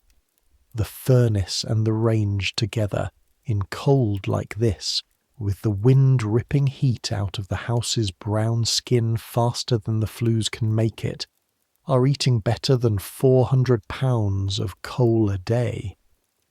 And Thomas, who knows the furnace's moods like a wife, is somewhere in the 20s behind 6-foot drifts, and the cellar under the sidewalk holds perhaps a week's worth at this rate, and no coal wagon will move on this island for days. So it is you and the shovel and the Kian wheelbarrow path between the coal vault and the furnace, back and forth under the low brick ceiling, under the sidewalk, under the buried street, shoveling in the black cold by lantern light, feeding the fires morning and night with your arms, because the man whose arms usually do it cannot reach you. That night your shoulders hurt in places you did not know had names, and the burn on your palm, nearly healed, splits again along the shovel's haft, and you grease it and wrap it in a strip of clean rag and go on, because the alternative to going on is a cold nursery, and there is no alternative to going on. Tuesday is worse, and Tuesday is the day the storm stops being a spectacle and becomes a fact with a body count. The snow keeps on. It will fall on and off into Wednesday. The drifts in some streets stand higher than the first-floor windows.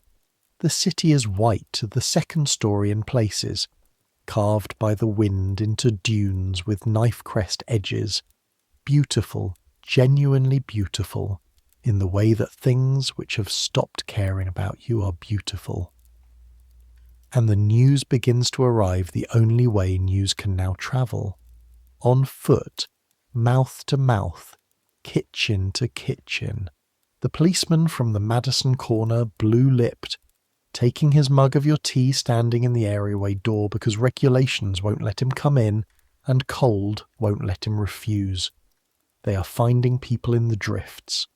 A man frozen upright in a drift on 7th Avenue, dead standing up. Bodies along the new park uptown. Old Roscoe Conkling himself, Senator Conkling, the great political lion of the age, a name even you know, walked from Wall Street to Union Square through the worst of it on Monday, hours in the drifts, and collapsed at the door of his club, and the whole city is telling the story to itself. He will linger a month and die of that walk, and the storm will thereby reach into the obituary columns of history and take a senator, along with the milkmen and the messenger boys and the sailors, because offshore, in the harbour, and along the coasts, the same storm is wrecking ships by the dozen, pilot boats gone with all hands, and the number, when it is finally counted from Chesapeake to Maine, will pass 400 dead, half of them at sea. And in the middle of Tuesday, this house has its own small battle, and you are in it. It happens because of Ellen. Ellen, whose young man, Michael, the grocer's clerk, 2nd Avenue, was to have met her Sunday next. Ellen, who has heard, through the foot-borne kitchen telegraph, that the groceries delivery boys went out Monday morning, and that one of them has not come back, and that Michael went out looking for him Monday night. Since then, nothing. No wires. The wires are down. No note. Nothing moves. And you find Ellen on Tuesday afternoon in the freezing laundry, in her outdoor coat, grey-faced, tying a muffler, fully and quietly intending to walk to 2nd Avenue through a storm that is stacking dead men in the streets like cordwood. You are 17. She is 23 and outranks you and has handed you her boots to black for 11 months. And you stand in the doorway of the laundry. You, the kitchen maid, the bottom of the bottom, and you do not move. You'll not get past the avenue, would you say? The corner drifts over your head. The policeman said a man died in the one like it on 7th. Step aside, Bridget. I won't. And she comes at the door anyway, and you take her by the arms, and for one absurd, terrible moment 2 servant girls wrestle in a basement laundry in the greatest storm of the century. Her strength frightening, grief strength, and you hold on, your split palm screaming into the wet wool of her sleeve, and what stops it in the end is not your grip, it's your voice, saying the only true thing you have.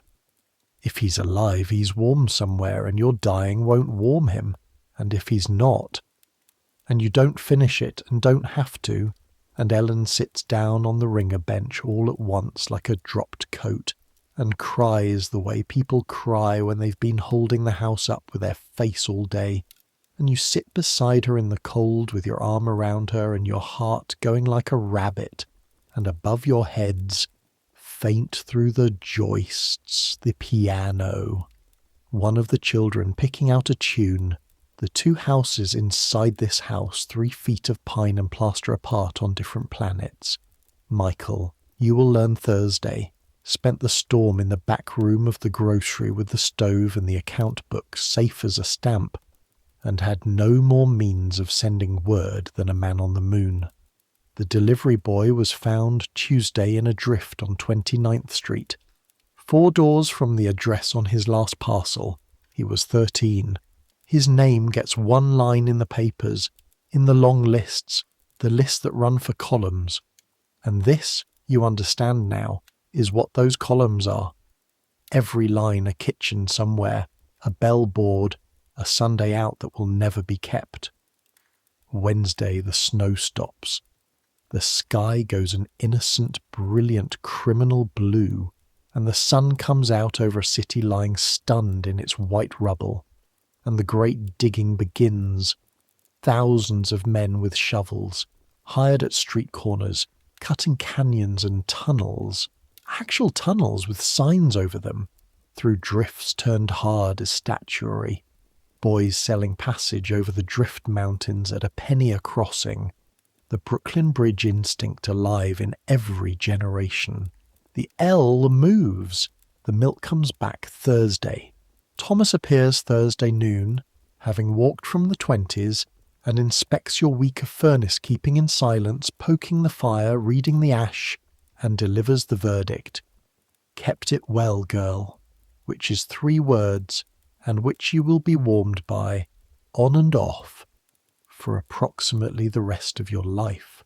And on Saturday Mrs. Wheeler comes to the head of the kitchen stairs and says that, in consideration of the week, the wages this month will include an extra $1 for each of the staff, and that cook managed very creditably, and it is a true kindness, and it is $1, and both of those facts are the whole of this house in miniature, and you say, all together now, you know the words, "Thank you, ma'am."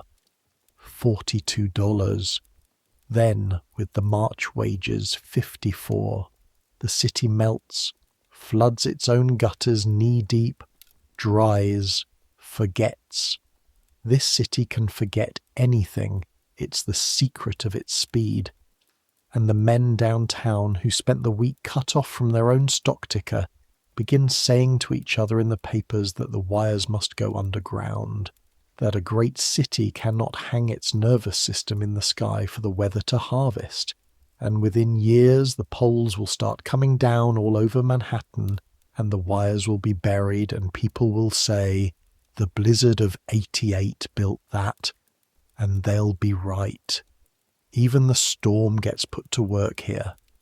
Everything gets put to work here. You know something about that. After the blizzard, the year runs downhill towards spring, and something in the house has shifted its weight. Nothing you could point to. The bells ring the same. The towel is still changed twice a day. But Mrs. Doyle has started without announcement teaching you. It begins the week after the storm with pastry. "Cold hands," she says, dropping the marble slab in front of you and the flour after it. "You've cold hands, girl. God's one gift to you, so stop wasting them on scouring. Cold hands make good pastry. Warm hands melt the butter before the oven can shatter it into leaves, and yours, it turns out, make very good pastry, and Mrs. Doyle watches your first paste come out of the oven risen and gold and says nothing at all, which from her is a proclamation. After that it comes steadily, in the slack half hours. How to truss a fowl so it carves true. How to read the oven with your bare arm in the door.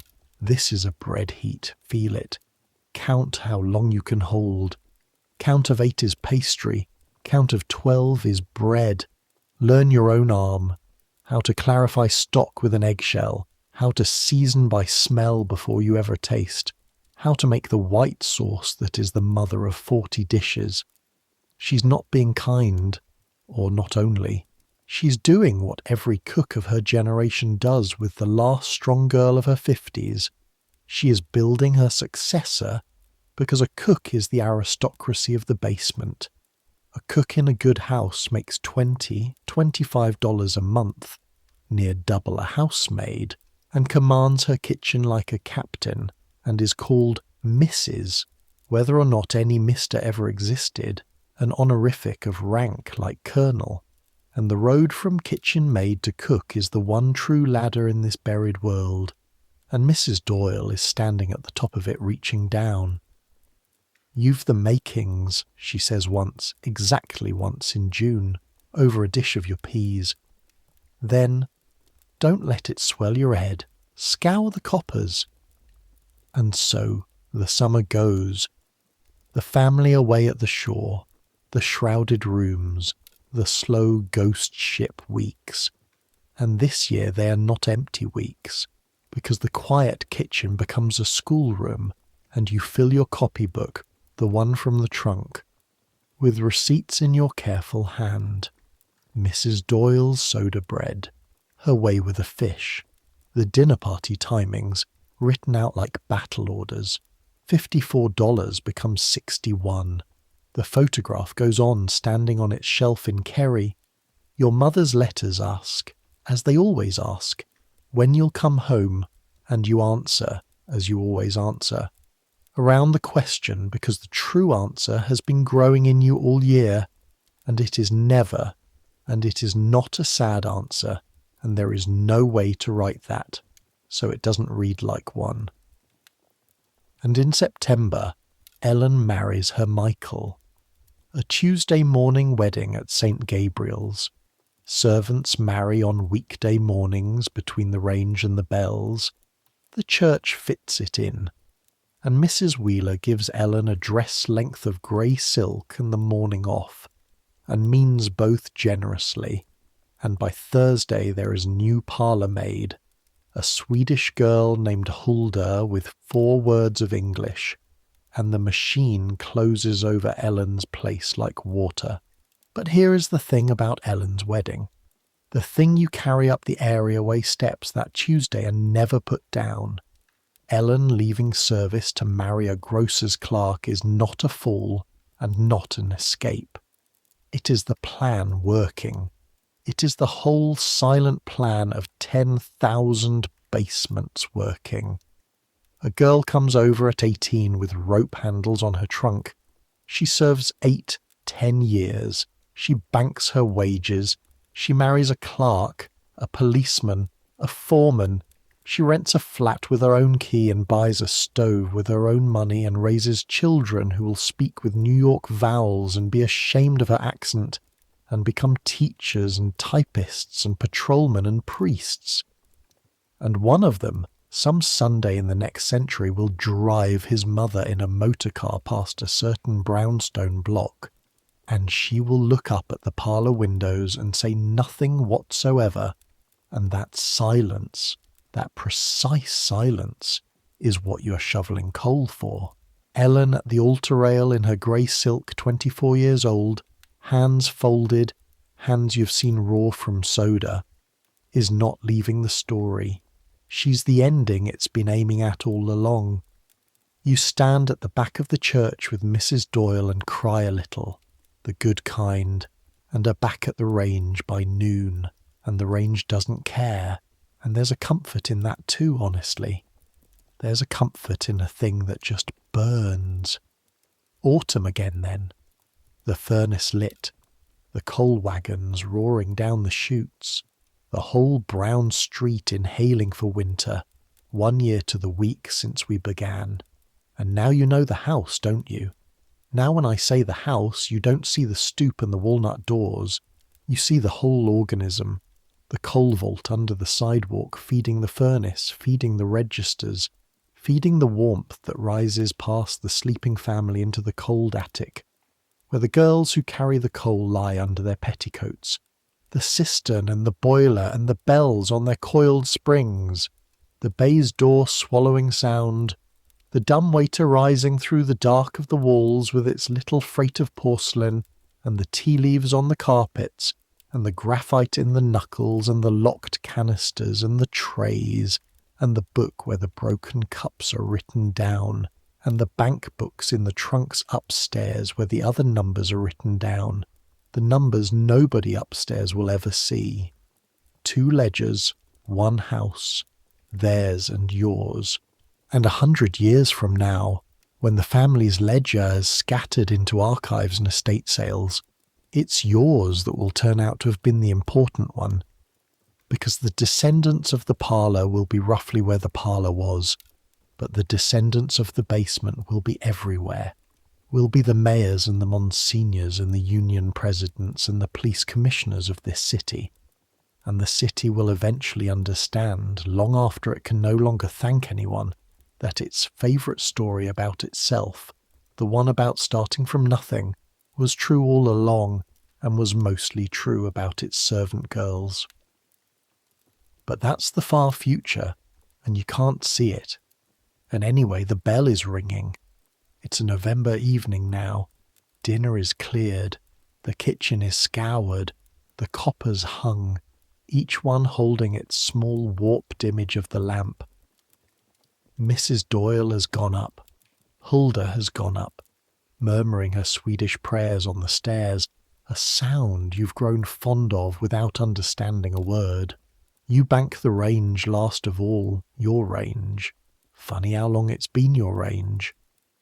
Raking the coals together, sealing them under their blanket of ash and slack so that a red heart stays alive in the iron all night, easy to wake at 5:30.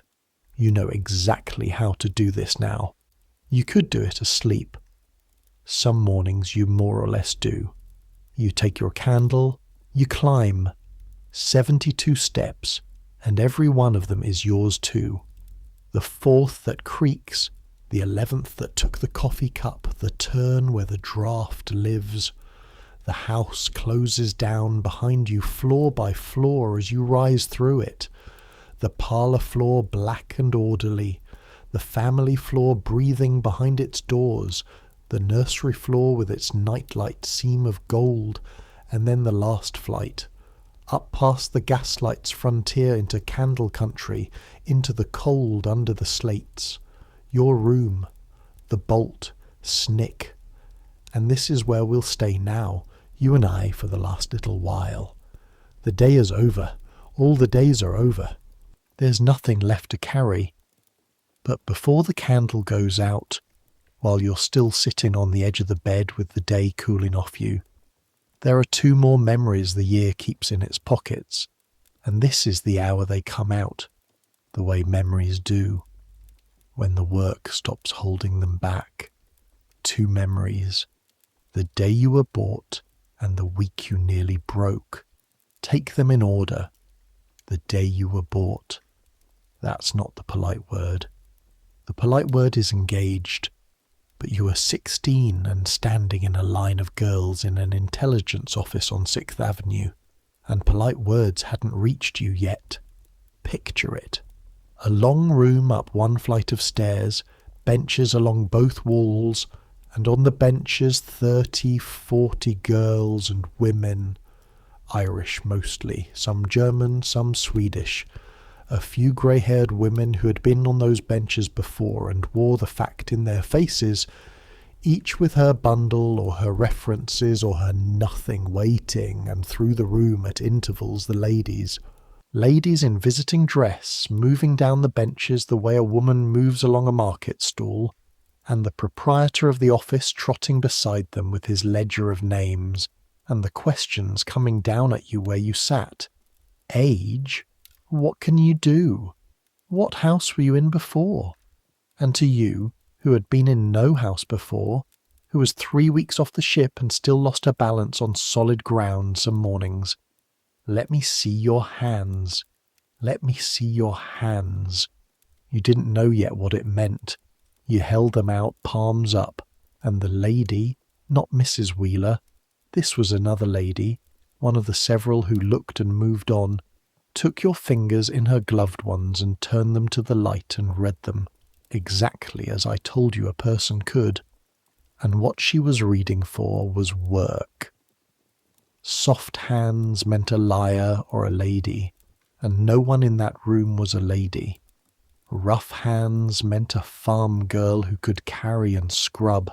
Your hands that day were the hands of a Kerry cottage, turf calloused, rope marked from the crossing. Honest. The lady read them, said nothing, and moved on anyway. Too green, no city training, they said it in front of you. Girls were discussed in front of themselves all afternoon. You might have been a horse at a fair, and you sat back down and waited, and the shame of it sat down beside you, and the 2 of you got acquainted. 4 hours. Then Mrs. Wheeler, who had lost her last kitchen maid to a house on Lexington that paid $1 more, and who preferred them green, actually. Green meant teachable, green meant cheap, green meant grateful, stopped in front of you, asked her 6 questions, looked at your hands for a long moment, looked at your face for a shorter one, and said to the proprietor, not to you, "This one will do, $12, every other Thursday and Sunday evenings, and she'll want to be told everything twice at first, I expect. and the ledger was signed, and the office took its fee, took it out of you mind, $1 of your first month. The office charged the girls, not only the ladies, and you walked out onto 6th Avenue, engaged, employed, placed, saved, standing under the L, with your bundle while the trains went over, belonging as of 4 o'clock that afternoon to a house you had never seen on a street you could not find. You cried that night in Nora's bed, and Nora let you, and then Nora said the thing that Irish girls had been saying to newer Irish girls in that city for 40 years, the whole catechism in one line. It's hard and it's not forever and the money's real. All 3 parts true. You've tested them for a year now. All 3 parts true. That's the first memory. Here's the second, and it's harder, so hold the blanket. February, the month before the blizzard, the cold snap that came before the great one, and you took a chill. The laundry to the kitchen, the skull to the freeze, 40 times a day, and one day the chill got in under your shoulder blades and stayed. By evening you were shivering at the range with your face burning. By midnight you were coughing in a way that made Ellen knock on the boards between your rooms, and by the second morning you could not get up. Could not. You, who'd gotten up 400 times in the dark on command of nothing but duty and iron, lay flat under the frost forest window with your body simply refusing the order, and the fear that came then was not fear of the sickness. It was fear of the arithmetic. Because here is the cold clause in the whole bargain, the one nobody reads out at the intelligence office. A servant's room and board are wages, and a servant who cannot work is a cost, and a cost in a house is a question, and the question has a short list of answers. Girls too sick too long were sent to the hospital, to Bellevue, to the charity wards, or sent to relations if they had them, or simply, gently, dismissed to recover, which meant dismissed. Every girl in every basement knew a girl it had happened to. You lay there doing the sums with a fever. How many days of grace does a kitchen maid get? 3? 5? And who carries the coal on those days? And how long before the carrying of it by others becomes the argument against you? What actually happened was this. Mrs. Doyle came up the 72 steps.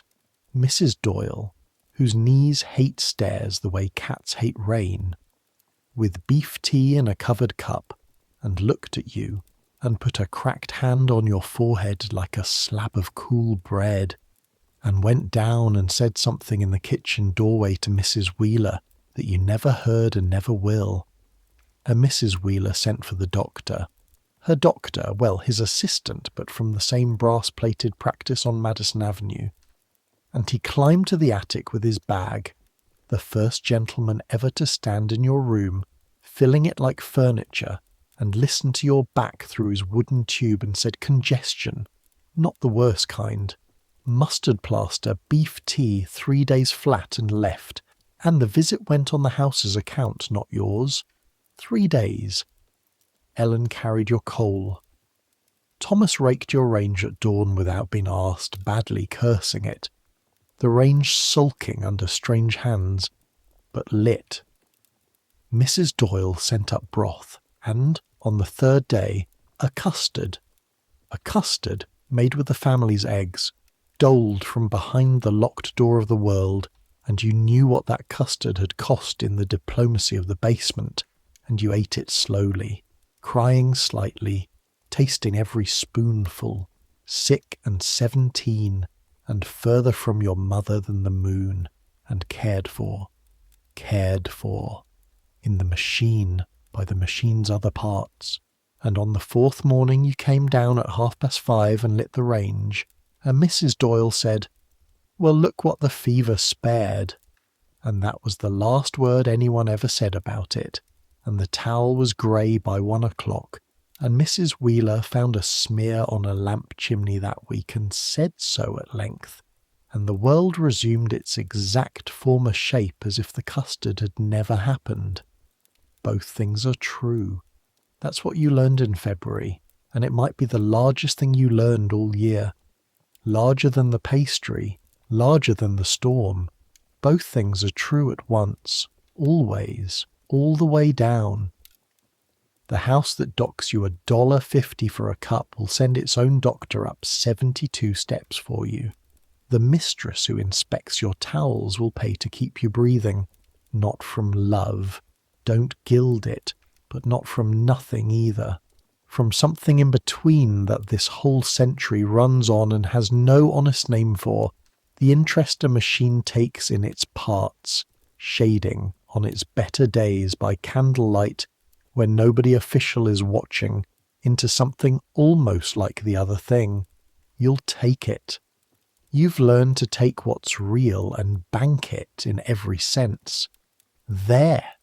Those are the pockets emptied. That's the whole year now. All of it. Out on the quilt where you can see it. The hiring line and the custard. The cup and the extra $1. The blizzard and the bridge. The graphite and the bank book. Ellen in grey silk and the boy with one line in the papers. And 400 dark mornings.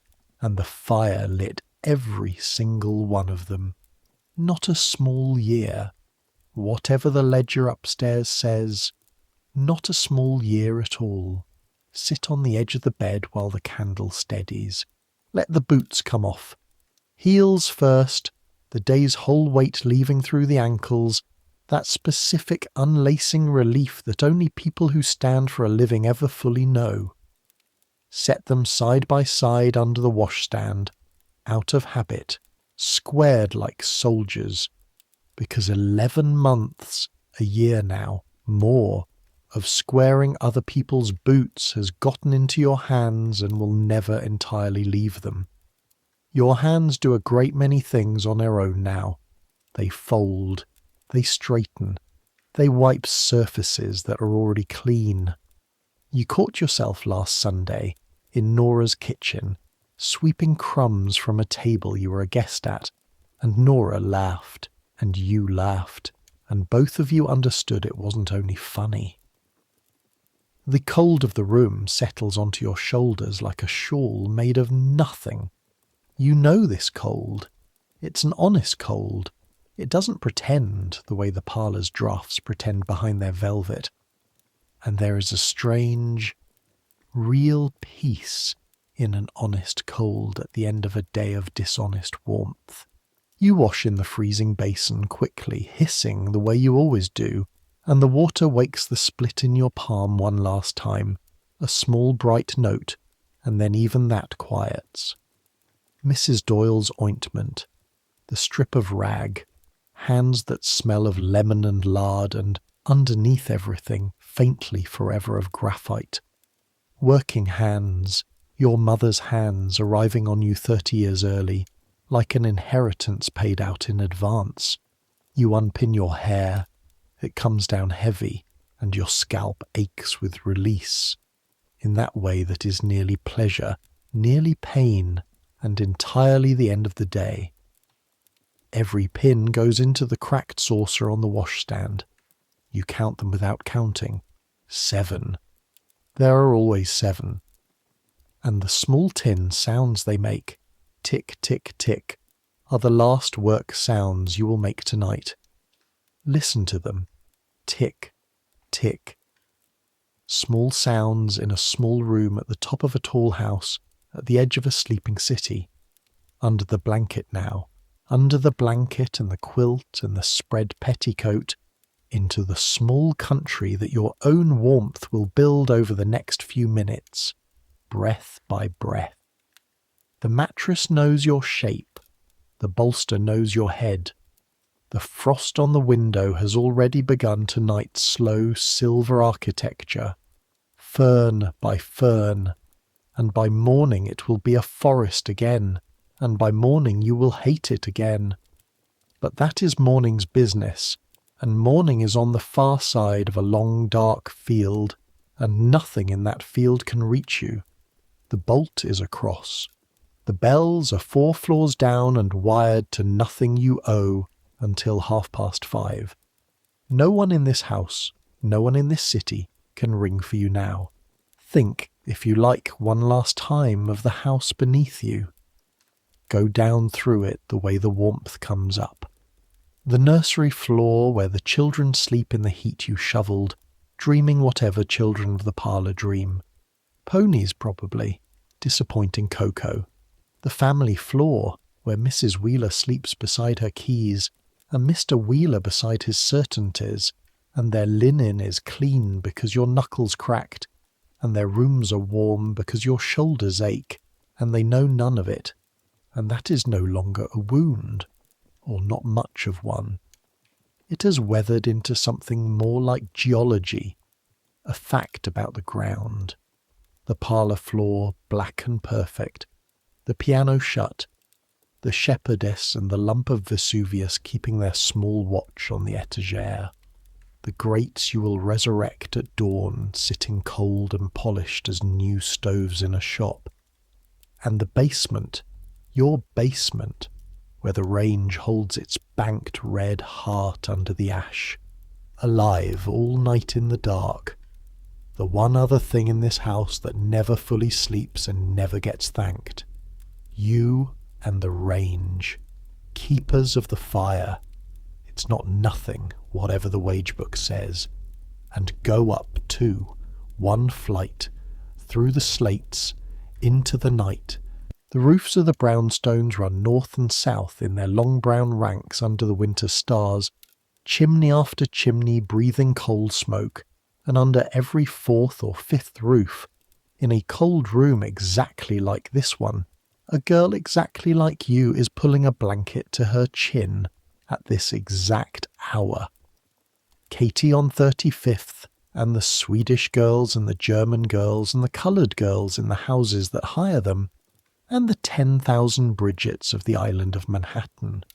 All of you laid down at last in your high cold rooms like lamps put out one by one along a street.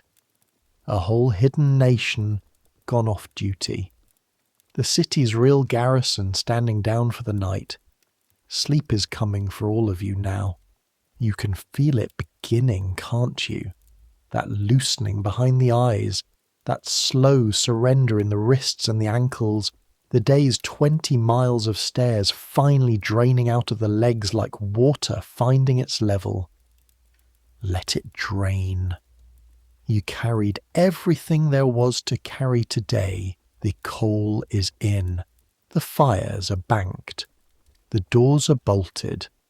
The bread sponge is rising under its cloth in the warm corner by the range, doing its slow patient work in the dark, the way all the best work is done in this house, the way you were done all this year in the dark where nobody looked, and they didn't look, and they won't. And here is the last thing I'll tell you before we let the candle go, and it is the truest thing in this whole story. It doesn't matter that they didn't look. It mattered once, tonight, at 5:30, when your palm was burning and no one knew. But history looks. History is looking right now. 140 years from now, people will pay money to walk through houses like this one. The brownstones will outlive nearly everything around them. People will fight to buy them, restore them, cherish the carved stoops and the pocket doors and the marble mantles, and the good tours, the honest ones, will take people down the narrow back stairs into the basement kitchens and stand them in front of the great black ranges and say, "A girl your daughter's age ran all of this. She got up at 5. She carried everything you see. We don't know her name, but we do though. Tonight we do. Bridget Sullivan, 17, late of County Kerry, kitchen maid, number 12, East 36th Street, keeper of the fire, $61, cold hands, good pastry, the makings of a cook, sleep now, you've more than earned it, you earned it before breakfast, the candle first. Watch it a moment before it goes. The small yellow flame standing perfectly still in the perfectly still room, the one warm colour in all this dark, throwing its soft circle over the washstand, the 7 pins in their saucer, the squared boots, the trunk with the rope handles your father tied on in morning that is further away every year and closer every night. This flame has walked up 72 steps with you 400 times. It knows the way now. Cup your hand behind it. Breathe. Out. And the dark comes down over the room like the softest thing the house owns. Softer than the Turkish carpet. Softer than the grey silk. Softer than anything the parlour floor ever locked away. Because this dark is yours, and it costs nothing. And it is given fresh every night without a ledger and without a key. The window makes its faint grey square in the black. The frost ferns hold what little light the city sends up, and the sounds come forward now, one by one, the way they always do when the eyes are done working, the night voice of the house saying everything it says, the tick of the range 4 floors down, faint as a pulse through the flue, alive, banked, waiting for you, but patiently it can wait. The knock and sigh of the steam pipe on the family floors, warmth walking around in the walls on its own errands, the wind trying the slates a foot above your face, finding them fast, moving on down the row to try the next roof and the next all the way to the river. A horse-car bell blocks away, one small silver note dropped into the dark and gone. And beneath it all, when everything else settles, the sound you had to learn to hear, the city itself, breathing, 500,000 banked fires, 10,000 bolted doors, every stoop in its long brown rank holding up its portion of the sky. Your legs are letting go now, one long muscle at a time. Let them. They climbed everything there was to climb. Your hands are uncurling on the quilt, the split palm easing, the graphite knuckles going quiet. Let them. They carried everything there was to carry. Your thoughts are starting to walk on their own. Down the areaway steps, along 3rd Avenue under the stripes of light, out across the great bridge where the wind comes off the harbour, with nothing left to slow it down. And you don't have to follow them anymore. Let them go where they like. They'll come home. They always come home by 5:30. Tomorrow there will be the range and the grates and the stairs and the bells. Tomorrow there will be the towel and the trays and the 20 miles. Tomorrow, but that's tomorrow. And tomorrow cannot climb these stairs. Nothing can climb these stairs tonight. The bolt is across. The fire is banked. The bread is rising in the dark. You're warm enough now. The small country under the blanket has built itself around you, breath by breath, the way it does. Warm enough, fed enough, safe enough. You have a door that bolts, and a fire that keeps, and $61 in a cigar box, and a photograph on a shelf above a turf fire 3,000 miles east, and a Sunday coming, and the makings of a cook. That's more than the day asked of you. That's more than most of the world has tonight. That's enough. Centuries will pass. The city you know will change past all recognition. The brown rows will be scorned and divided into flats and blackened and abandoned. And then, because cities are as changeable as mistresses, beloved again, scrubbed and cherished, their stoops photographed, their parlour floors worth more than the whole street cost to build. The L will come down, the horses will vanish, the wires will go under the ground, and the light will come out of the walls at the touch of a finger, and the heat will rise at the turn of a dial, and no one will ever again kneel in the dark of a January morning to coax fire out of cold iron so that other people can wake up comfortable. The bells will fall silent in the walls, In some of the old houses, the wires are still there, inside the plaster. Coiled springs waiting for pulls that no longer exist. In houses full of people who have no idea what they're living inside of. But people will still live there. That doesn't change. People will still climb stairs at the end of long days and bolt their doors and lie down in high rooms listening to the wind try the roof. Still count their small saved numbers in the dark and make their long quiet plans for children not yet born. Still get up before the ones they take care of in kitchens, in hospitals, in all the basements the world keeps building, and keep the fires lit and go unthanked and do it anyway. Some things don't change. The tired body at the end of the honest day, that doesn't change. The need for one bolted door, one dark room, one long fall into rest, that doesn't change either. That's yours, the same as it was hers, the same as it will be for whoever lies down in the world's high cold rooms 100 years from tonight.